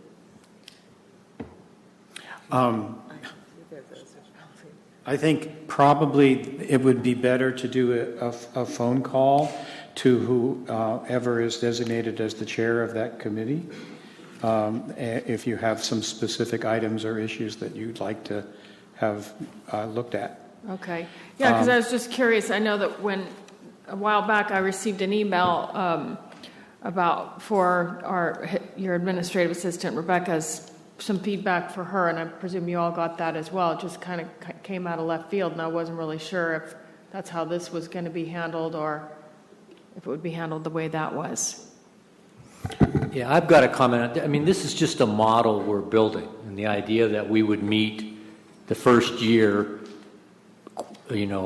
monthly, and then the second year we'd meet quarterly, and in reality, until we really establish this, we may run for a few months longer doing it monthly, and any input if everybody thinks this is a good model, it would be a working model that we would use. So input that's probably a good idea. It goes to the head of that committee. It's flexible and it's a fluid model. And so we'll know when you're going to have these meetings. We'll be notified. I think currently we're working on, we've got some proposals that once we establish accepting this as a first step of a procedure, I will appoint a committee for this rest of this first year, which probably won't look very different than the ad hoc committee. And then we will have, I believe we're hoping for a closed session with the commission before the February commission meeting. And then I believe our proposal would be that the evaluation committee would meet with Brett before every commission meeting for the rest of the time. So that that's the established timetable for the rest of the year in our tentative plan. And I'll just mention as an aside now, if we indeed decide to have the closed session at the February meeting, we would need to meet at the library first for closed session. And with closed sessions, you have to open them to the public for comment, and then you close the session and report out. But there is no place in this building where we can have closed sessions. So probably what we will do is we will schedule that closed session at 6 o'clock at the library. And it really depends on how many members of the public are coming to comment to us. If it's a large group, we'll need to meet in the forum room. If it's a small group of people who want to speak to the commission before the closed session, we can meet in the boardroom at the library upstairs. So I don't know how we'll judge that, and we'll maybe set up the forum room and see if anyone shows up and then adjourn upstairs. But that's how we hope to handle this issue. That's the procedure that we're going forth with. Does that answer your question? Other questions? Reese? Yeah. Do you have any plans to get input from staff and management in this process? We did discuss that, and I personally like a model that has those steps in it to receive that input more formally. What we decided is that we would certainly, if staff communicates with us and has at will. They have our email addresses, and they have, I don't know if they have our phone numbers. I think some of them do. But certainly we would not want staff's input if we do not have something formal in place, but that's one reason why we wanted to, this is a beginning process, and we think it's a fluid process. We want to make sure that we do a good job of evaluating the director. But we didn't include that in this process for a couple of reasons. Sometimes it makes people really uncomfortable. I've personally tried to do that in the past as a supervisor and manager, and some people are really uncomfortable when you ask them for some sort of form input. Can you do it so I don't think way? Staff is precluded from at all contacting any of the committee members, and we'll make sure that it's that information is available. Do you want to finish? I was going to say, to me, that sets it up for excuse the expression, a bitch session instead of actual,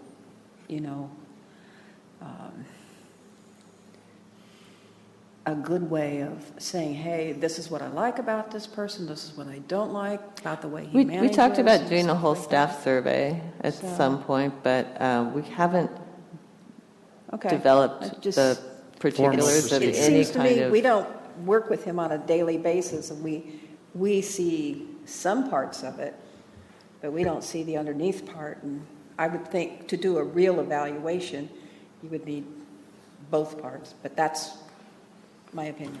So, Hillary? I think that as part of our commissioner survey form, we've tried to incorporate sort of the ability for the commissioners themselves to get a pulse of what the staff is feeling. So when you look through this form, you'll see there's areas of organizational growth that involve how the staff is feeling, and it's our hope that staff will reach out to commissioners and that commissioners will sort of, at least within their own branches, be aware of what's going on and be able to report that kind of information back to us without yet having a formal staff evaluation. Yeah, I think once again you have to remember, just like with Ken, there really hadn't been a model to do this apparently, and we've just built this, and frankly, I think it's a real good model, and I think just like Hillary says, there is definitely enough room for input to come from each commissioner at any level, and the idea that we are doing this monthly was just a model to make sure that we're staying on course. I don't think in my experience, building models to review people is sort of this pedantic, but we apparently had such a bad experience. We're trying to do that now and make it collaborative. So I think we got a real good model here myself. Well, and I think the important thing from my perspective is it's not, as I used to say, it's in pencil. It's not even in erasable ink or ink yet. And so we're starting. Right. And we're embarking upon it. And if we find as it goes through that it's not being efficient or effective, then we'll look to other things. All right? All right. Can I just say one more thing? The forms that you have attached to the packet, I plead technical difficulties. There are some minor things that are different from the final forms that somehow the wrong document got picked up and sent to Rebecca. So they're very minor forms, like in the evaluation procedure, down in the paragraph under committee, in the third line, the whole sentence should say, the committee will seek input from the entire commission in closed session at the onset of the evaluation period and again prior to completing the annual evaluation. Just to make it very clear that an evaluation is a legitimate Brown Act closed personnel session. Then I also want to just say that by voting on this, you're approving this overall procedure, but through this process over the next year, some of these forms may be changed slightly. In one form, the library director's annual, Hillary, make sure I have this one right. It's there's one form in here that you'll see Measure M referred to, for instance, as one of the goals of passing Page 3 of the Measure M. commission. And obviously that's changed. So it's not going to be part of this annual evaluation. What it's been changed to is, Hillary, do you want to just... It's Measure M is in both the library director's annual review form and the commission survey form, and that language has been taken out. But I'll have to compare them to see exactly what that is. So that's one of the things this process will incorporate each year, new goals. So that form is definitely flexible that way. Okay. Just out of curiosity, on the document 10.2.3, the checklist, who would be signing the signature as the commissioner's signature? Would it be? It would be the chair of the commission. And the chair of the commission should always be one of the people that sits on the committee. Yeah, maybe maybe that should be put in there as chair. Did we? Is that one of the changes? And that change is made already. Good. All right. Is there any members of the public who wish to speak to this process? All right. Am I ready for a motion? To accept the draft process, the procedure. I move to accept the draft procedure Directory evaluation. of director's evaluation. I'll second. All right. All those in favor? Aye. Opposed? No, I mean, yeah, I'm opposing it. You're voting against Yeah. it. All right. One, did you get that one? Against. All right, and I think I'll take this moment to appoint, the evaluation committee. I would like to appoint the current members of the ad hoc committee. That would be Helena, Hillary, Paul, and myself. Accepting that job? All right, moving right along. Also, we are in a transition period at this point, folks. If we accept the bylaws tonight, then, for example, I have just created a committee that will become a standing committee.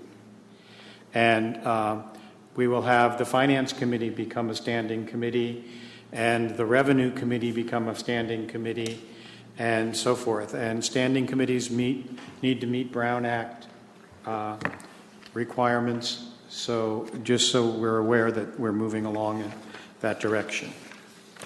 All right, the next item on the agenda has to do with library cards. Can you give us some background on this, Brett? Denise Lewis is here. She's going to provide you with some background. All right, thank you, Denise.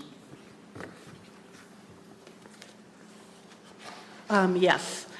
We have, in 2008, we adopted the old library card policy, and in the policy, we had the library cards expire every 2 years. That was to make sure that people paid their fines, which is limited to $5. If you owe more than $5, you can't use your library card. They are to pay their fines up, and they were also to make sure that their address was correct.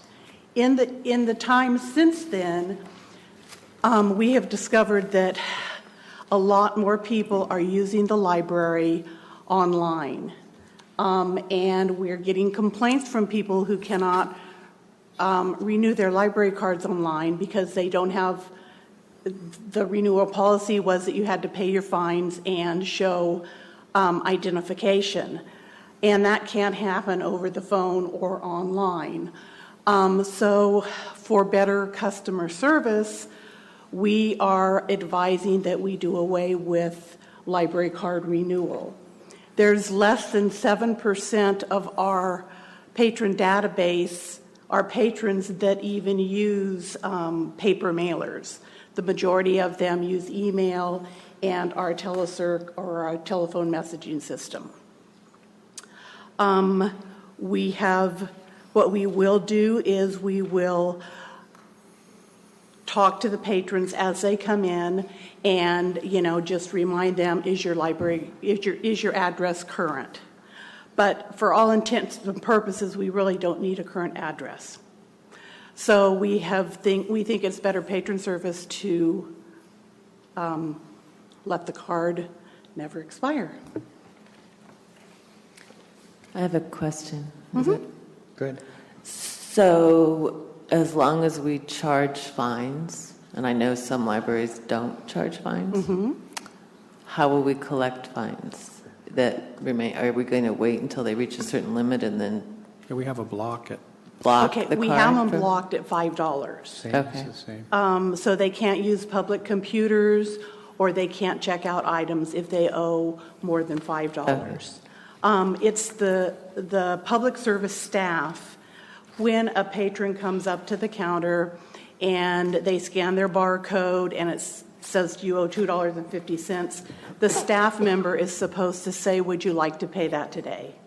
And they can say yay or nay. they can still use the library at $2.50, but if it's over $5, they can't. Okay, got it. Yeah, I just had one question about, is there no manner by which a patron can have a credit account on their fine? Currently, there is not. Currently, there's not. I've Yes. run into that myself. I was Yes. wondering if there was a...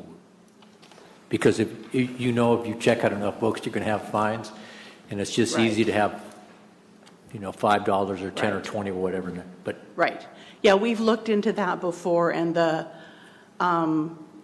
Horizon system doesn't do that. very well, thank you. I have a question about the document of the Public Service Division, subject library cards and accounts. There's a statement that says, number 1, rights and privileges. Library cards are issued free of charge to any resident of California or anyone who owns property in the state. Now, that I understood was a policy related to, I'm thinking about you don't have to be a resident of Sonoma County. Right. And my understanding was that was a policy related to state funding to the libraries, that if we received some state funding from the library, then we had to open our library system to everyone from throughout the state. I'm not saying that I'm against being able to do that, but I'm saying, is that policy need to be the same since we don't have library funding from the state anymore? I saw a nod up there from David, but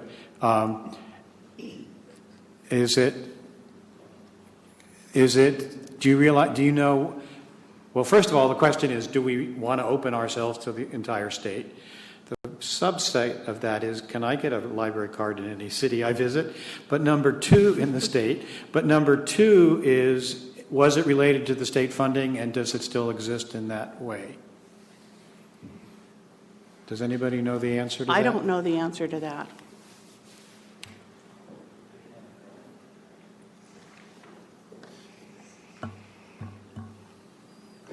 We still do receive state funding, specifically for our literacy program. These monies have been cut back and cut back and cut back over the years, but we're not at zero yet. So yes, indeed, if we want to remain a member of the library cooperative systems that we're members of for purposes of resource sharing and delivery systems and other items of use to the library, we would have to abide by the universal borrowing stipulations. There is one city you cannot get a library card in that has opted out entirely, and that's San Leandro. So you can buy a library card there, but you can't just walk in and get one.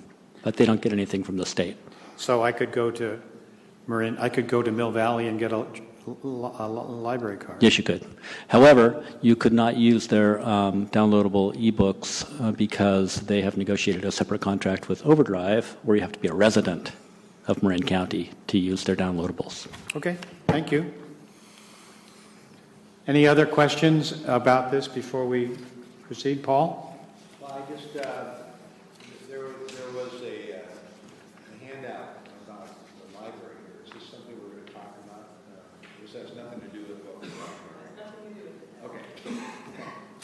All right. I didn't say anything about it. Any comments from the members of the public related to this issue of, there comes a member of the public.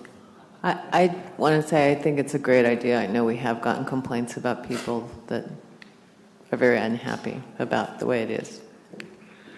Hi, I'm Kathy DeWeese. I'm speaking on behalf of the public. Kiyo and I were just looking at this, and we would like to suggest another amendment since you are going to, assuming that you are going to be adopting this new policy change. On page 2 of 4, number 5, number 3 under number 5, temporary cards are issued under the following circumstances. It says people under 18 without an address or parent's legal guardian's signature. We would like to suggest that we amend that to without address verification. Does that sound good, Denise? Is that as intended?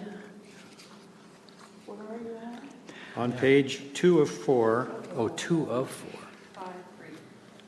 Library temporary cards are issued under the following circumstances. People under 18 without an address or parent, you wanted to change it to? Without address verification, because they can, we're not saying someone without an address, i.e. a person who without a home. We're saying people without verification of their address. Is that as intended? Kiyo and I wanted to confirm that. Thank you. That was my public statement for the night. So that's an amendment to the document? So moved, okay. So moved. Second. Second, Reese. All those in favor? Aye. Any opposed? Moving forward to the updated audit adult literacy office hours. We talked about this last meeting and keeping in our form of acting on items after we've discussed them. Are there any further questions about this or comments?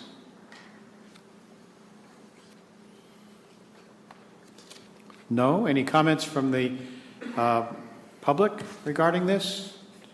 All right, I'm willing to leave. So moved. I'll second. You're going to second? All those in favor? Aye. All right. Moving along to the adopt the commission bylaws. There are two documents. One of them is the bylaws, and the second is the bucket list or the commission work items list that we have. We've been through several iterations or discussions about the bylaws. Are there any further comments, or are people thinking they are ready to approve the bylaws? Yes. I'm as eager as everybody else to get some bylaws on the table. I do want to comment just because of what I think is really important about agendas. The agenda is set by the chair, and I think it's somewhere in here it says that we should be given our agendas, but it doesn't have a date where we get our packets by. I don't know that that's part of the bylaws to include that in the bylaws, but I think... Are there a certain number of hours prior to or business days prior to the meeting that we should have the packet? Brett, do you want to speak? I mean, I know that it previously was a problem. We are aiming for the week before, I think. Right. And go ahead, Brett. Well, exactly. Was this an issue with everybody, or I'm just curious if everyone got their packets that late? I didn't. Saturday? I believe I got mine on Friday. Okay. Yeah, Friday. Yeah, because I do know that there were some documents that are coming through at the last moment. We had hoped to get the audit document in time to put in the packet, so that's the reason this time why we waited so long. But we don't expect this to be the rule. I apologize. All right, and didn't it come out electronically? Yeah, earlier? there's been 2 or 3, versions that have gone out via email. Right. I think we sent the first one out. It was about 2 weeks ago, and we've sent a couple revisions since then. I've talked to Joanne. I don't know. We may not have the correct email address for her. I sent Rebecca an email. I apologize. I don't know why they're not coming through. Normally I was looking for this. In fact, I've been looking. I'm clearly not looking in the right place, but I have received no. Today I got this, like I said, at 5 o'clock, and I know that's not customary, but this is an important meeting. It's important information in it. I looked online. I was going to ask Mike in a minute where it is because I'm in the agendas and minutes section of the website. Couldn't find it. Looked all weekend. Couldn't find it.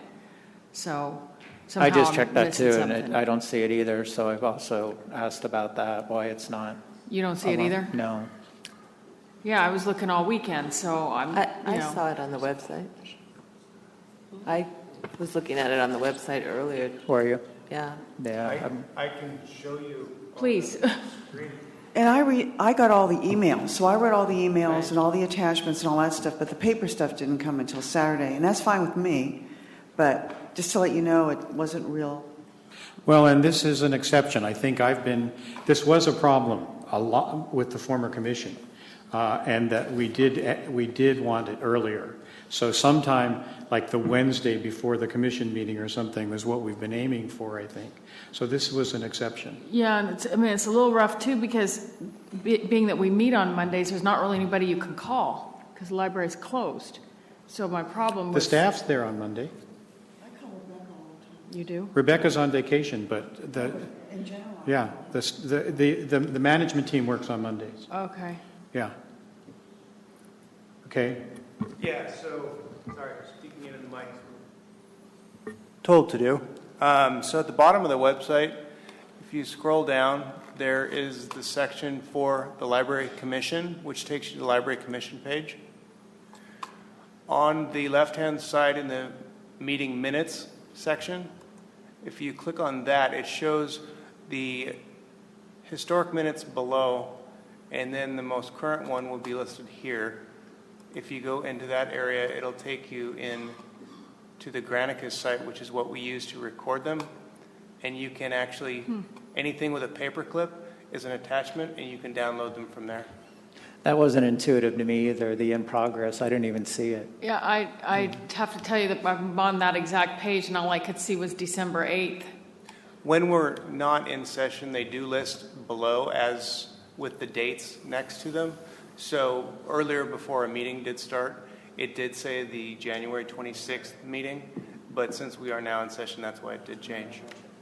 So perhaps we need to just amend the page that says agenda for an easy link to the next agenda. Okay, I will. We'll have to talk to Rebecca about that because this is the Granicus page rather than the library page where they're listed now. So we'll certainly will do that.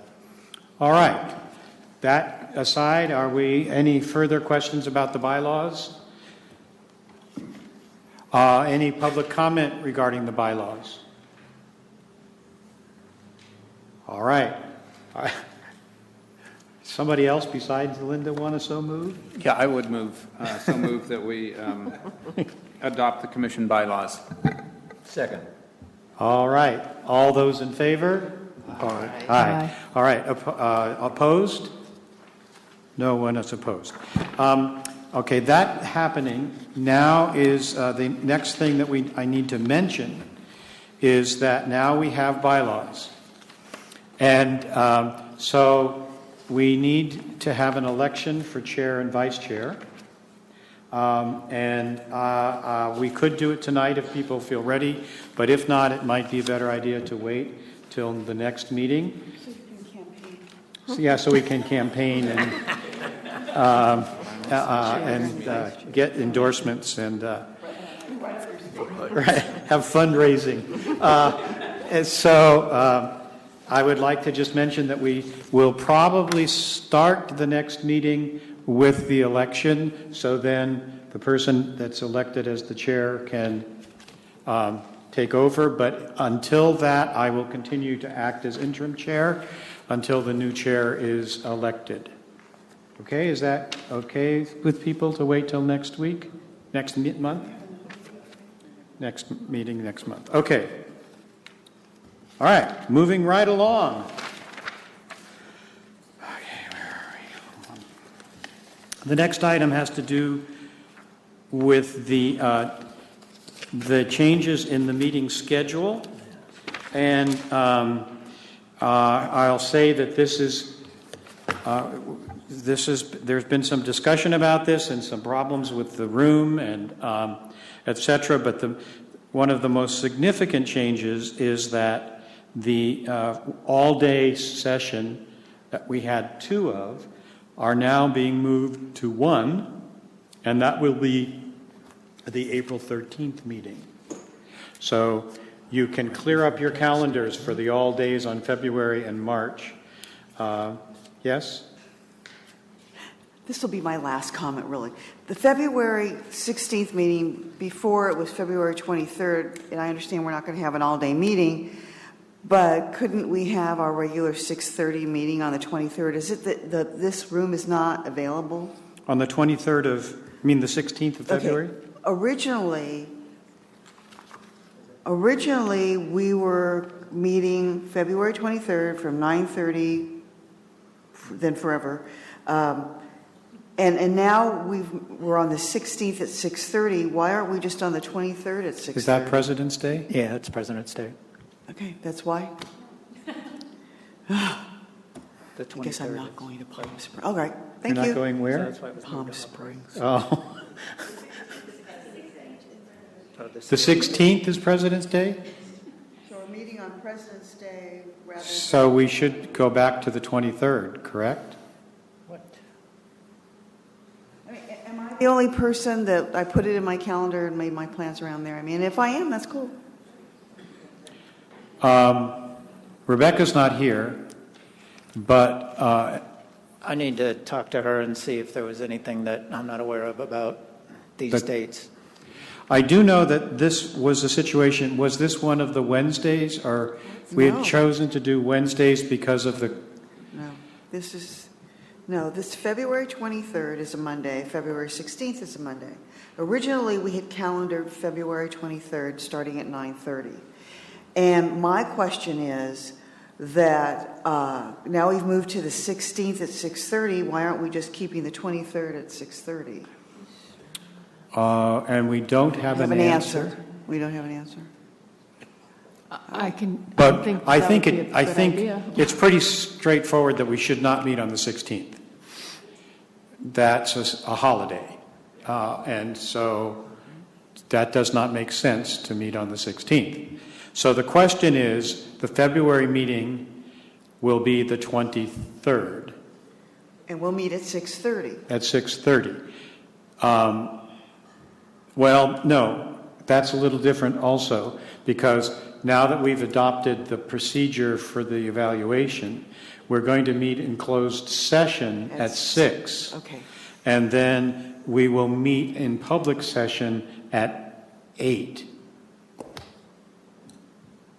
Because we'll be it's 7:30. I think. Wait a second, this says that... You understand what I'm saying? In other words, we have to have a closed session at the library, and if that is 6, we will meet from 6 to 7 in closed session. Hopefully, we'll get things done, and then we have to get over here for a public meeting at 7:30. So the public meeting will be at 7:30, and the closed session is at 6. Yes. So what I'm looking at shows President's Day is the 16th. That's right. That's right. And we're going to meet on President's Day. No, we're not. We've decided that we are not meeting on the 16th. The question is, are we being able to meet on the 23rd? And my hunch is that we will be able to meet on the 23rd because we have this room on Mondays. And unless there's some special event, I don't see why we can't meet on the 23rd. Yeah, I'll check as soon as I can. She's in New York, right? She's checking emails, though, so Okay. So we get an could know answer in the soon. next 2 days, right? Pardon? We could know in the next 2 days. Thank you. So, but we're in the case of having to approve this calendar. So the question is, do we approve it without the February date and proceed along? Reese? Okay, I have one statement and one Thank you. clarification. My statement is the February 16th is going to be difficult for me. But my clarification is if you are meeting every time in closed session at 6 p.m. prior to the thing, and our meeting doesn't start till 7:30, that will be every meeting that we have from this point forward, at least for the rest of the year and probably beyond, is going to be starting at 7:30. No. The meeting, in terms of the evaluation process, we have to meet in closed session with the commission to start off the director's evaluation procedure. We do not meet in closed session again until the end of the process. So probably in May. Oh, cool. So it'll be just like 2 times. Okay. Okay. No, it's just when we have to have a closed session. Yeah, because frankly, that would be very difficult for me physically. Right. So this is just for the February meeting. All right? Me too. All right. So February 23rd is in limbo. The rest of the calendar is still hopefully correct. And the other changes that have been made are the fact that originally we had scheduled that we would meet the Wednesday after a holiday, and now I think what we've done is we've decided we're meeting the Monday after the holiday instead of the Wednesday after a holiday, keeping it to Mondays because of the availability of this room. Is that, like February, in September, we were going to meet probably on the Wednesday after Labor Day, but now we're meeting the Monday after Labor Day. So those are the changes. So I'm going to arbitrarily say that we can approve this calendar with the amendment of so we'll approve it from March through December. Right? I so move. And who's going to second? Second. Who was that? That's me. All right. Did you get that? That was Hillary. Ends of the tables did it that time. All right. Bookends. I'm sorry, I have a question about election of officers. Correct. Sorry about to go backwards. But it says here in our bylaws that we elect officers at our regular August meeting. And do we want to continue with our interim appointees, interim officials, until our August meeting, which would be 6 months away? And then have an annual meeting according to our bylaws, which says August. Yes. We might as well start off by following our bylaws. I'm good with that. So, but in essence, then, what I'm hearing is... You're stuck. I don't think of it as stuck. No fundraising. What I'm hearing is that there is I don't know whether we take it in the form of a motion, but we need to say that the interim officers stay in their positions until the August election. Do we have to have a thumbs up? Do people think that's a good idea? All right. Hillary, did I see your thumb? Yes. All right. So we are not electing officers next month. The current officers will stay in the chair until August, at least. All right. Now we're going on to resolution to support Portrait of Sonoma. Am I right on that? Yes. Yes. All right. Where is that on the agenda? Okay, no, we have the director's report, then the resolution. But let's do the resolution and then go to the library. Okay, let's go to the director's report. Let's follow the agenda, for heaven's sake. Okay. Well, a lot of what I was going to mention has already been covered, so I'll be pretty brief. I wanted to bring you up to speed on the strategic planning process, and with the goal I'm updating you on tonight, there is an attachment within the agenda packet that gives you the work plan for the strategic planning process. But we did hire the results group to help us with this. We've formed a steering committee, which they advised us to do to help steer them through the process. That group has met twice, and they also advised us to form a staff team that will really take the feedback that we get from the community and start drafting the plan. And that team's met once, and they were given some assignments. One thing that I have to hear from you is the results group would like to meet with you all, the commission, and get your input into what you want to see as the library's priorities. And they'd like to meet with you either in February or March. And what I'd like to hear from you is, would you like that to be part of the, February or March regular agenda? Or do you want to hold a special meeting in addition to your February or March meeting to do that? I think he wants to spend about an hour with you.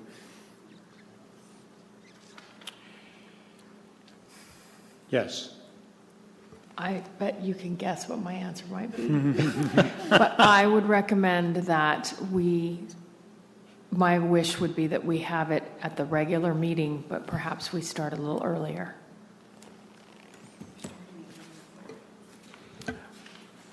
Yes. Is it necessary that this be done as a group, or can the results group talk to us individually, perhaps by phone? Yeah, I wondered that too, and I meet with them tomorrow morning, so I can ask them that and send you all a response to that question. I would say that if we are to hold it as a part of the regular meeting, it would need to be the March meeting, because February's already got a closed session, and we don't start till late, so that would be. Okay. If what are anybody else want to chime in on either a special meeting, individually on the phone if it can happen, or at a regular meeting?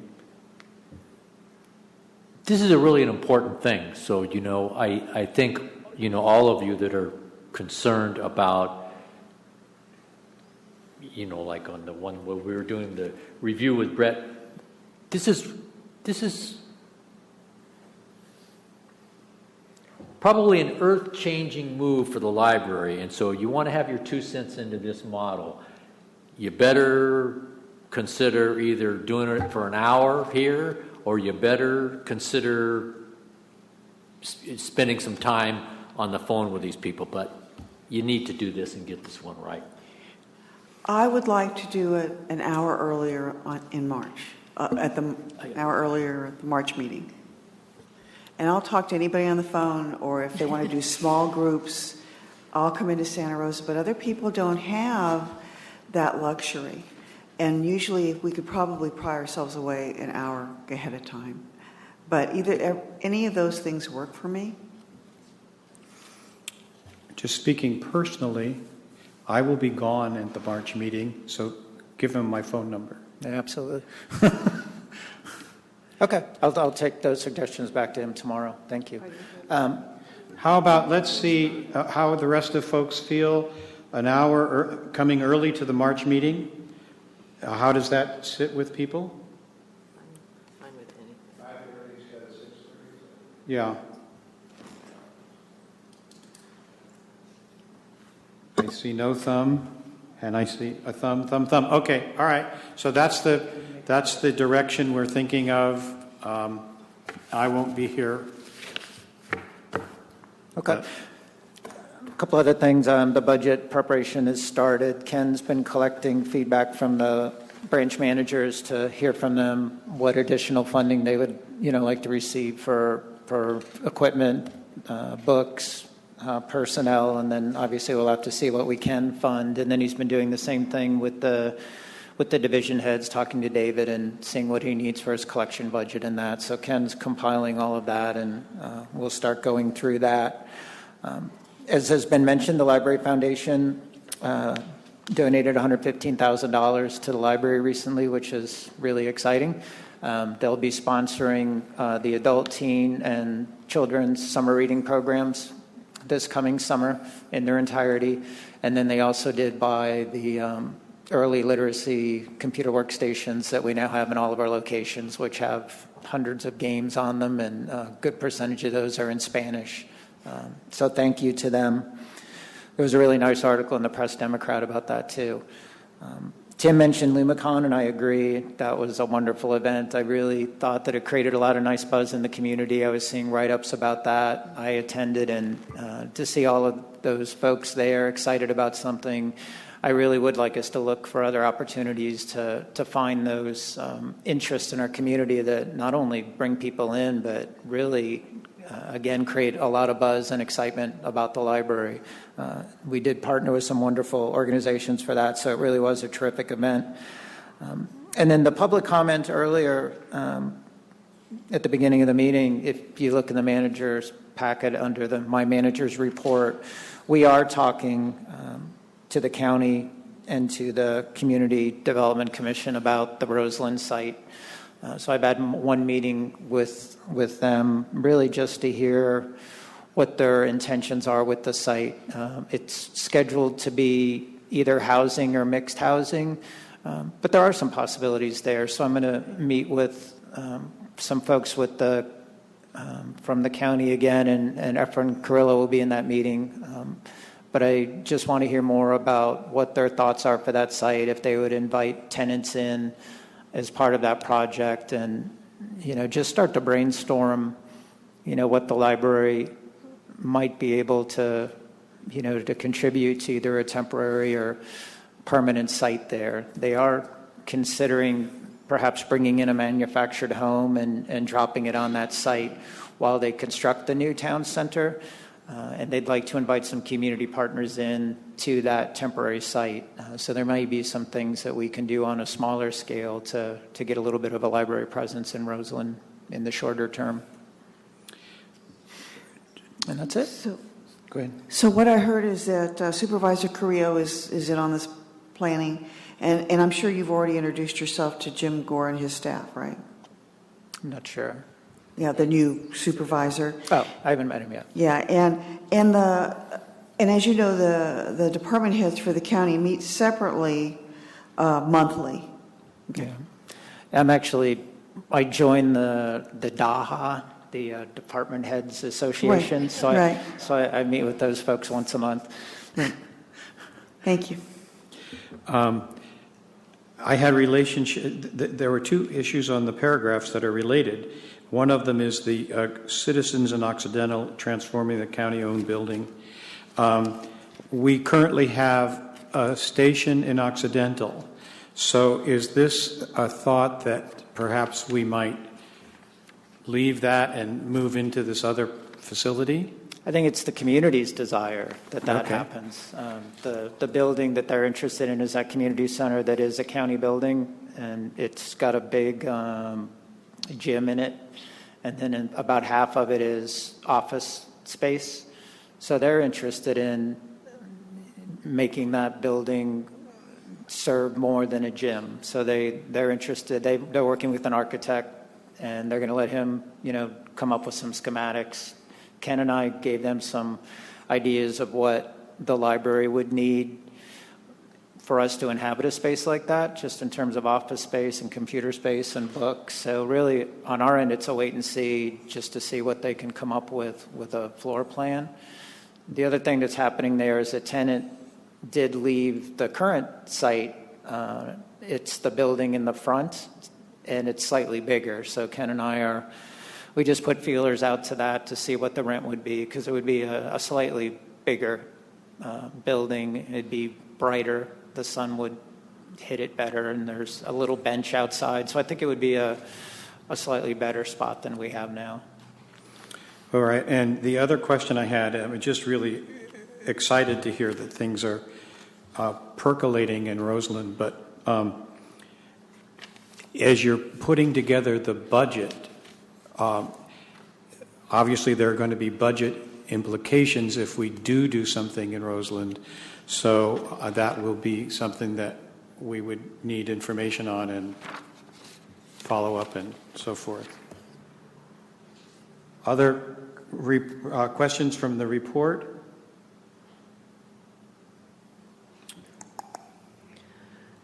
As usual, you're incredibly active and busy. It's great. Thanks.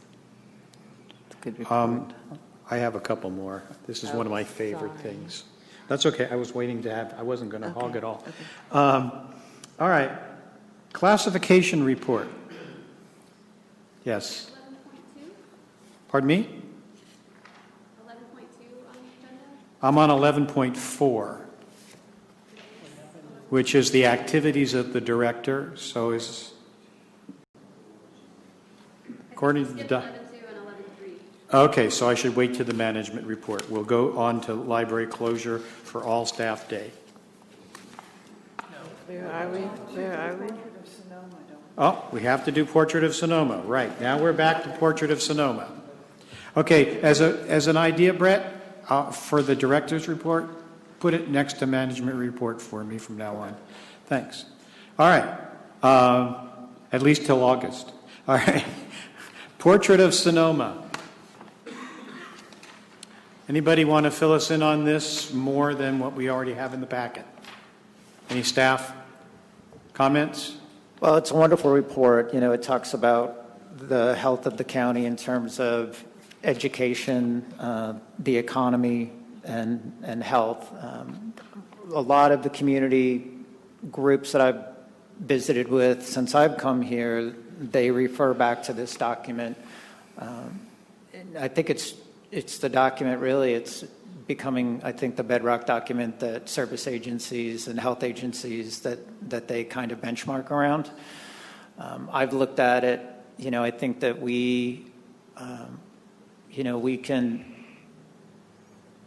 look at things like our collection and the classes and events that we provide to see where we can help in some of these areas. There's specific neighborhoods that are targeted in the report. You know, Roseland is an area. There's some communities in Cloverdale that are fairly high risk. So where we have libraries in those areas, we can aspire to, again, offer events and that help around some of these health indicators. There's the little graphic, I think, that was attached in the agenda packet. It does give you a list of the other agencies in the county that do refer to the document. So it's an impressive list, and I'd be proud for us to be up there.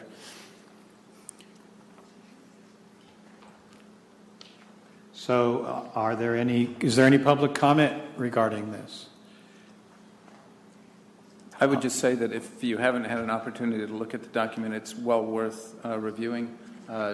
One of the nice things is it goes down to census tract level data, so you can see where how our community is faring to a sort of minute level. And as libraries, I believe, are a real way to help level opportunity throughout our community, I think this would be a good thing for us to sign on to. All right. Are we ready for the motion, or do we have? Oh, Reese. One more comment. It's a really good report overall, but there are some inaccuracies in it. I know in regards to Cloverdale, they made some assumptions that are incorrect. However, overall, it's a good report. Any more questions? All right. I believe this is in the form of, it's not a motion at this point. So can we have a thumbs up about recommendations for this? All right. I see most of the thumbs. All right. I would also like to add, just as an aside, when I looked at this list of supporters, I thought Prop M. I thought this is a community of people that we may begin to think about for whatever the future grassroots procedures we're working on, that this might be a source of thinking. All right, now we move on to the library closure for the all-day staff day. And this is potentially Thursday, April 23rd. Yes. My two questions or my concerns are, is this during any spring breaks? I don't have the answer. And if it's not, that's fine. And what are the use numbers for that day as opposed to other days during the week? Is this a low-use day?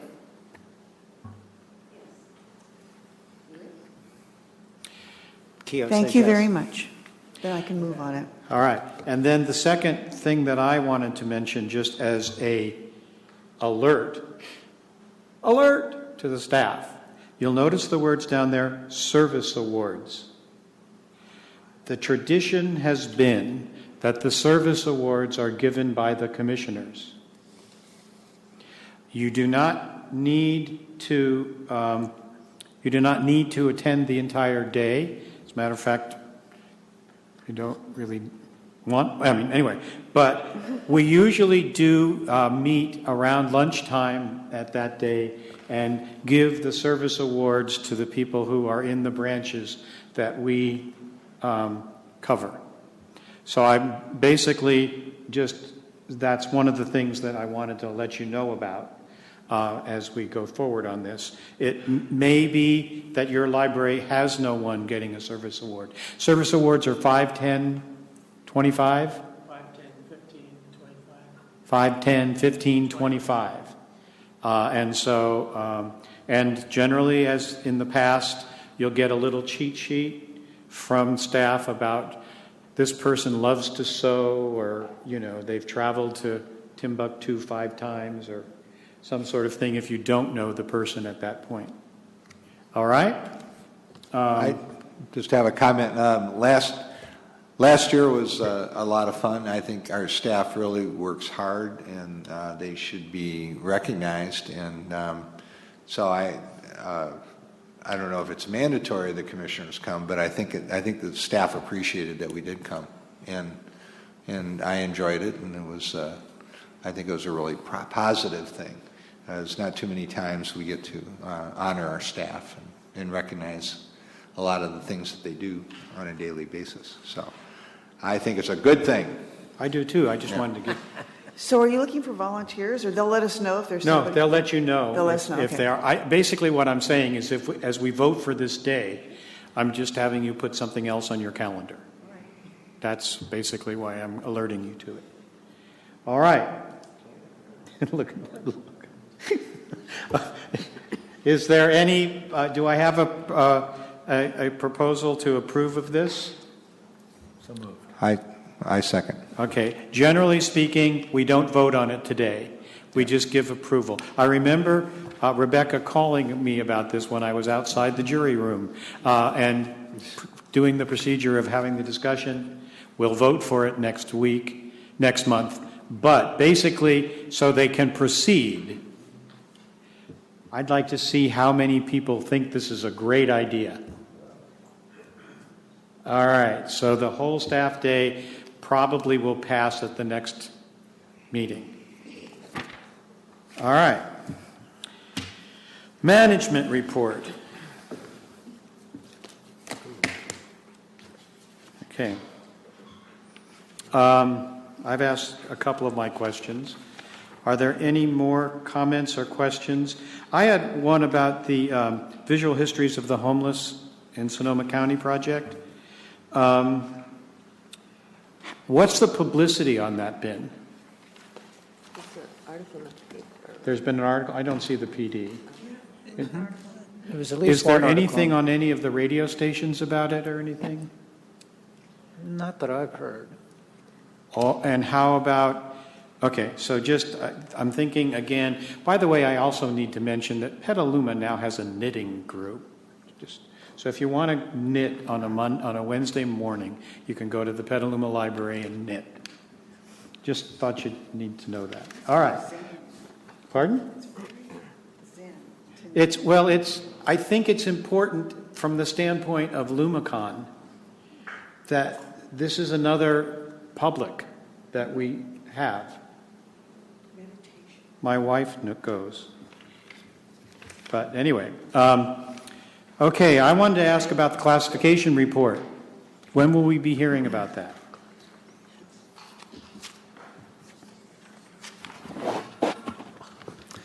So our consultants, Coffin Associates, are about halfway through the final draft, which they will then be presenting to the library management team.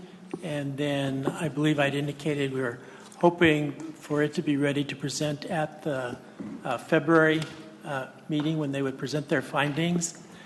They have, however, lost one of the major players who was working on this, so it's put them behind a little bit. So I'm not sure if I'll be able to hold them to those deadlines, but I did speak with them today, and they're about halfway through the final report.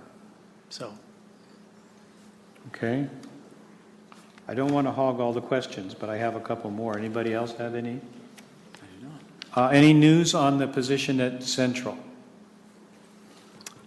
Yes. I think when the packet went out, we were in the process of getting ready to do our initial interviews. We did phone interviews. We narrowed it down, and we had face-to-face interviews with 3 candidates. We have started the reference checking process on one of those candidates. So I'm hoping that either by, later this week or sometime next week, we'll be able to make an offer and make an announcement. Okay. Latino Outreach Committee, is that a staff committee? Yes. All right.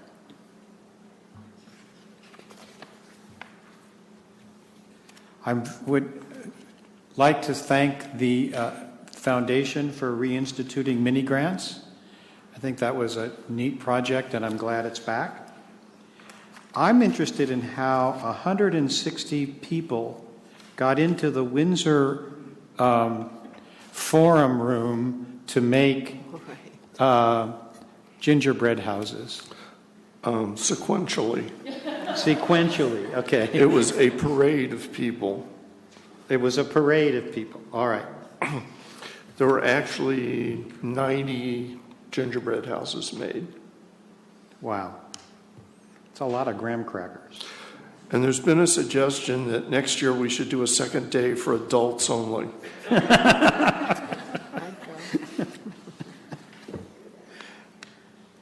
Okay, and I'm excited about the event in this the local author event in May. Thank you, David. And Kiyo. It says right here, David and Kiyo. March. It's in March? March 28th. I can't come. All right. Okay, moving right along. It looks like HR's been busy.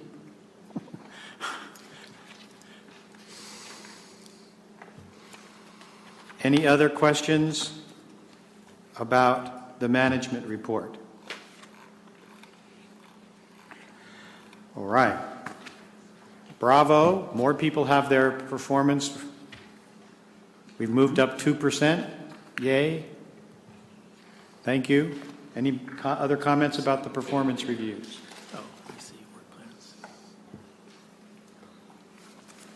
Moving right along.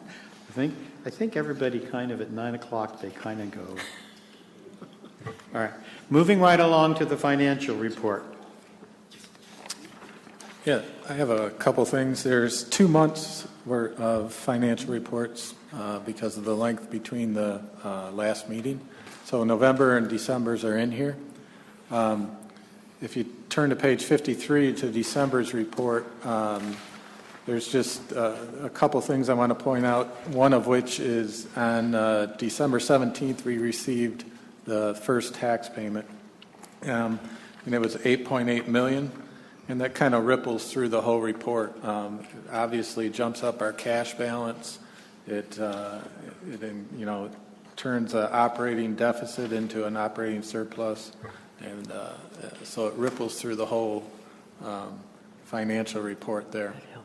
The one thing we also received from the county about just last week was their tax projection for the whole year, and it's about $1,000 difference from the projection that we've been using for our projected going forward. Yeah, I don't know. Plus or minus? It was $1,000 less. Oh my goodness. So the projection, given the revenue projections, and if we stick to our budget expense-wise, we should show a surplus of about $500,000 for this fiscal year, and that is basically all in the revenue side of things. The tax revenue is projected to be $500,000 more than the budgeted amount. So, and then just another quick thing that. We recently issued a purchase order for a new truck for facilities. It was in the budget for $40,000. We went through the county system to get quotes for it, and it came in about $35,000, so $5,000 less. So that's always good and worth noting. And as far as going through the budget process, we've talked it over quite a bit, and what we're thinking is, as Brett said, we're in the early stages of the process right now, talking with the branches and departments and getting all their ideas. And in the March regular meeting, we're thinking of having an agenda item for maybe a half hour to discuss where we're at, the process, get your input on priorities, where we want to go. And then in April, we would have the budget workshop where we would present you a draft budget, discuss the process again, the priorities that we built into the budget, answer any questions, clarifications, and then hopefully in May we would come back with any more clarifications or answers that come out of the April board meeting, and hopefully at that time get it approved. So that's what we're thinking real roughly as far as the process right now.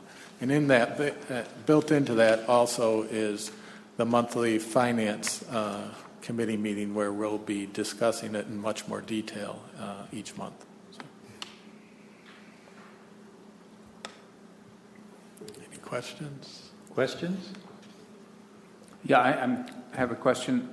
If we're looking at a surplus, and I'm assuming this will be taken care of either with the Finance Committee or through at the budget session in April, what do we do with that? Because last year we moved some funds out of our reserves to help us manage our budget, and do we replenish that? So I don't know if I need an answer to that now, but I'm assuming we can have an answer to that sometime by April. Right.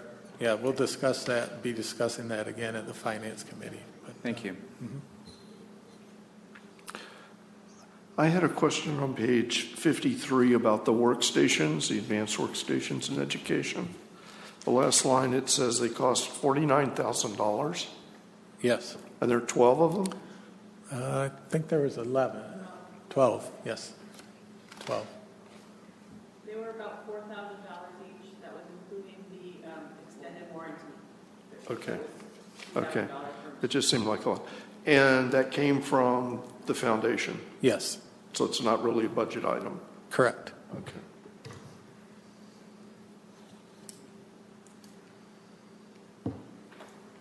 Other questions about the financials? All right. Progress report on Goal 2, which is about the strategic planning process. Do you want me to talk you through this, or just see if you all have any questions? Any questions about it? Linda, did it look like you had one? Or are you just ready to? No. I was ready to make them, No. I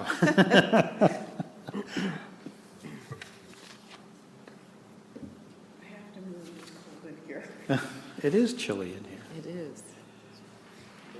All right. The only question I have is it mentions that there'll be a commission planning session April 20th. Is that something we need to calendar, or that's a soft date? Your mic. My mic. I'm sorry. My only question would be the commission planning session April 20th. Is that a firm date that we should calendar, or should we wait for that? Page 60 of 65. Yeah, this has been in flux, and this is what they gave us as the proposal, and some of these have already shifted. So I'm pretty certain that April 20th date is what y'all just decided to do in March. All right. Thanks. Any further questions on the strategic plan?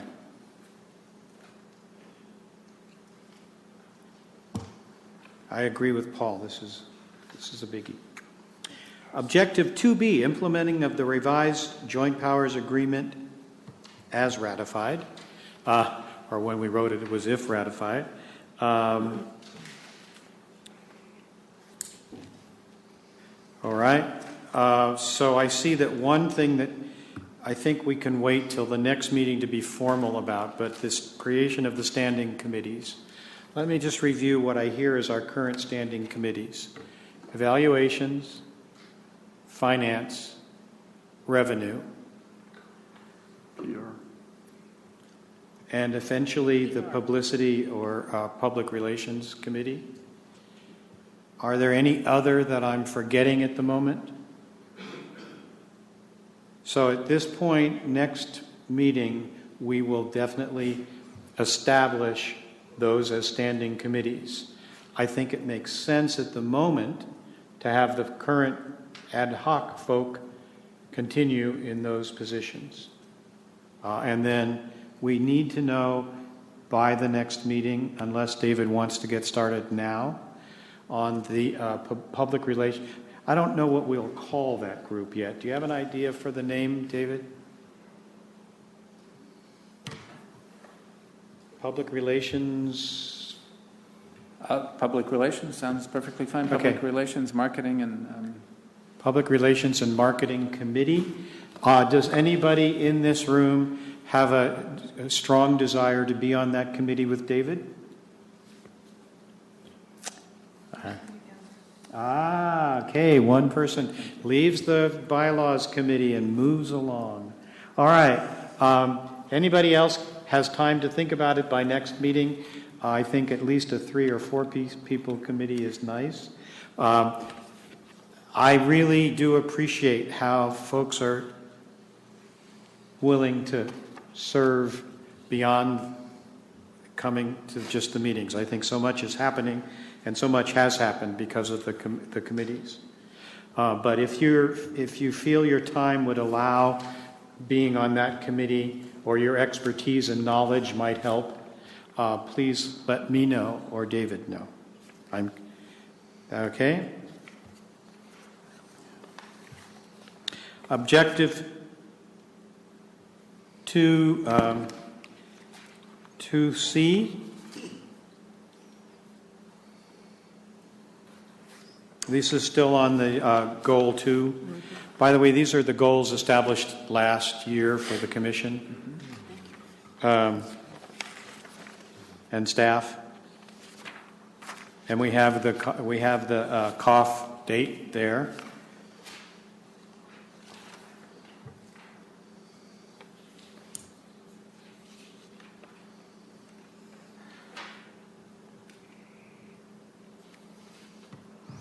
I also suspect, do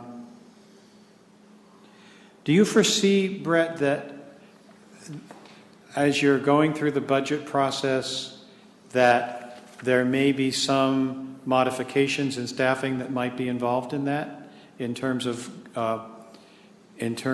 use of resources?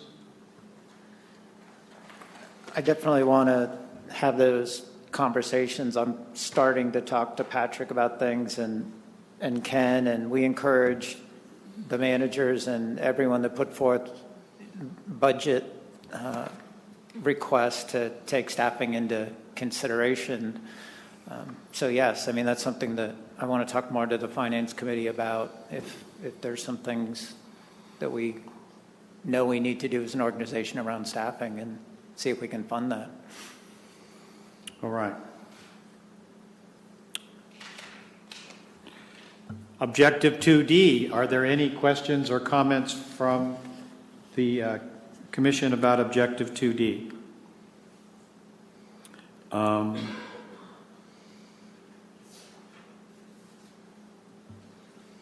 This is the one where I think we need to catch up a little bit. I was talking to Patrick about this today, and I asked him to really just create a table that shows what our commission approved policies, and really just start with a list and see the last time these were reviewed, and try to get some type of sequence established where we do start bringing these before you, the ones that staff recommends revisions of.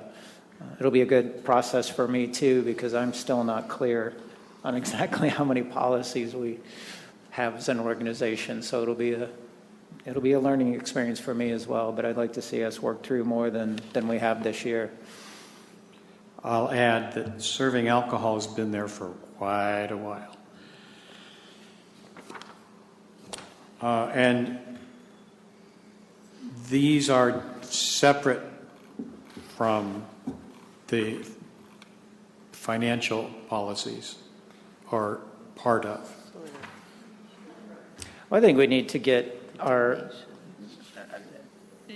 was saying to Patrick, I think we may want to go through some policy governance process where you get a little more clear on even what we call things. My background is if a policy is a specific thing. It's what your board of directors creates, and if it's not created by them, it's not a policy. So I think we need to get clear on what policies are, what directives are, what guidelines are, and start using our wording correctly too, so it's not so confusing when we go back and look at these documents and we're really not sure what they are. All right. Questions from the commission? Comments from the public? Oh, yes. So do we know where we stand in terms of getting some of these in place, or? Well, again, I've asked Patrick to start by creating a table that puts all of our current commission-approved policies there, and then see either when they were first established or last revised, and try to start to go through those and see which seem to no longer reflect what our best practices are, and those would seem to be the first ones that we may want to bring before you and recommend changes. The alcohol, serving of alcohol has been mentioned as one we need to look at. So when can we expect to see that chart? I would think that we could at least create the chart with some recommendations of which policies to, what would you think, a month? I think we could put it in next month's packet. I think that would be great. At least just an inventory, just a snapshot of where we are, what the policy is that's been a commission-approved one, maybe when it was approved, so it gives us an idea of perspective, and that might, whether your professional management opinion that it needs to be, there should be some that probably would take priority, sounds like this alcohol one, so that we know where to direct the energy.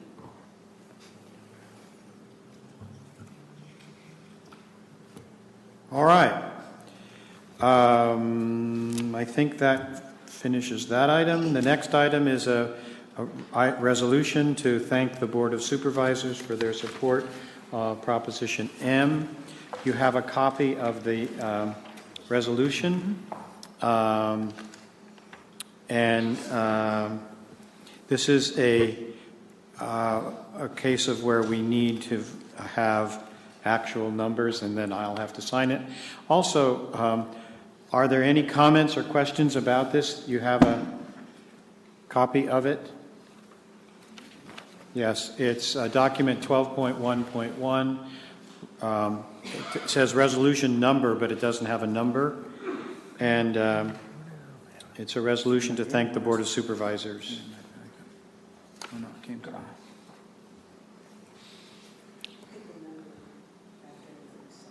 Okay. I so move. Great. Who seconded it? Sandra. Sanders, second. All right. All those in favor? Aye. Opposed? All right.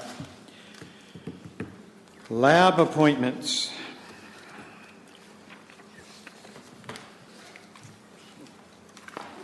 Moving into the edge here. Yes, ma'am. We need to remove Dana Johnson because the bylaws have not been approved by Cloverdale yet, so we don't have a space for her. So we will have to approve her next month. So we're removing Dana Johnson. Yeah. All right. We'll do it next month. All right.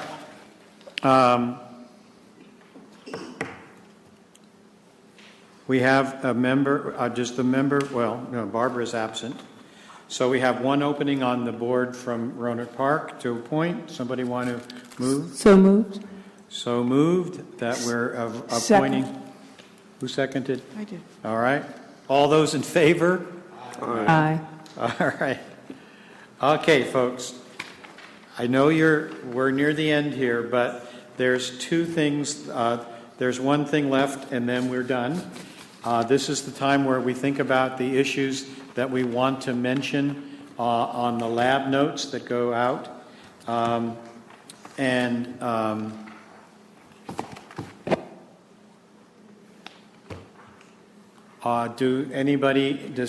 first of all, I think we should say that we've joined the Sonoma, I can't remember the name for it. Portrait of Sonoma. Portrait of Sonoma. We've endorsed that. We've approved the bylaws. We've approved the evaluation procedure. Any other things from tonight that I would like to thank a representative from the Windsor Lab coming to represent and give a report so that we can encourage other labs to do that as they need to. Anything else? I think that you would put that meeting or the employee Staff meeting, day? yeah. The all-staff day? All right. Anything else? I would think that we reviewed the audit and we'll approve it next time. Okay. Do we want to do the new schedule for the commission meetings? We could publish the commission meeting schedule on there. That's of interest. That'd be okay.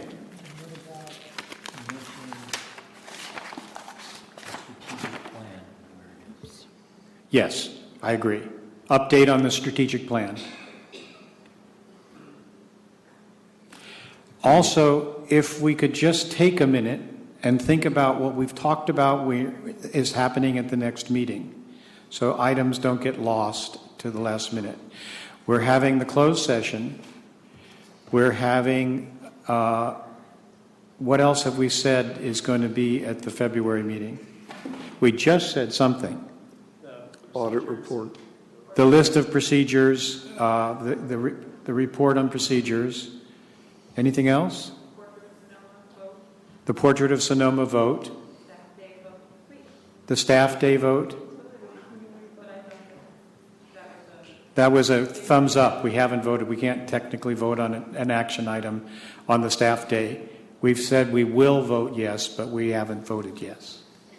I'm still on Portrait of Sonoma. Didn't you just approve that? Yes, we did. Action item as a resolution? Yes, we did. Okay. That one happened. We also probably, so we do have to have a vote on the staff day. Right. Anything else? I'd like to include positive press notices, if there's some way. I don't know if we can provide a link. I'm not sure how the commission notes actually come out, but to the con. What was the first part of the word? Lumicon. Lumicon, thank you. And then also the Seen and Heard article, and then also the most recent article about the new literacy computers. stations? Yeah, workstations.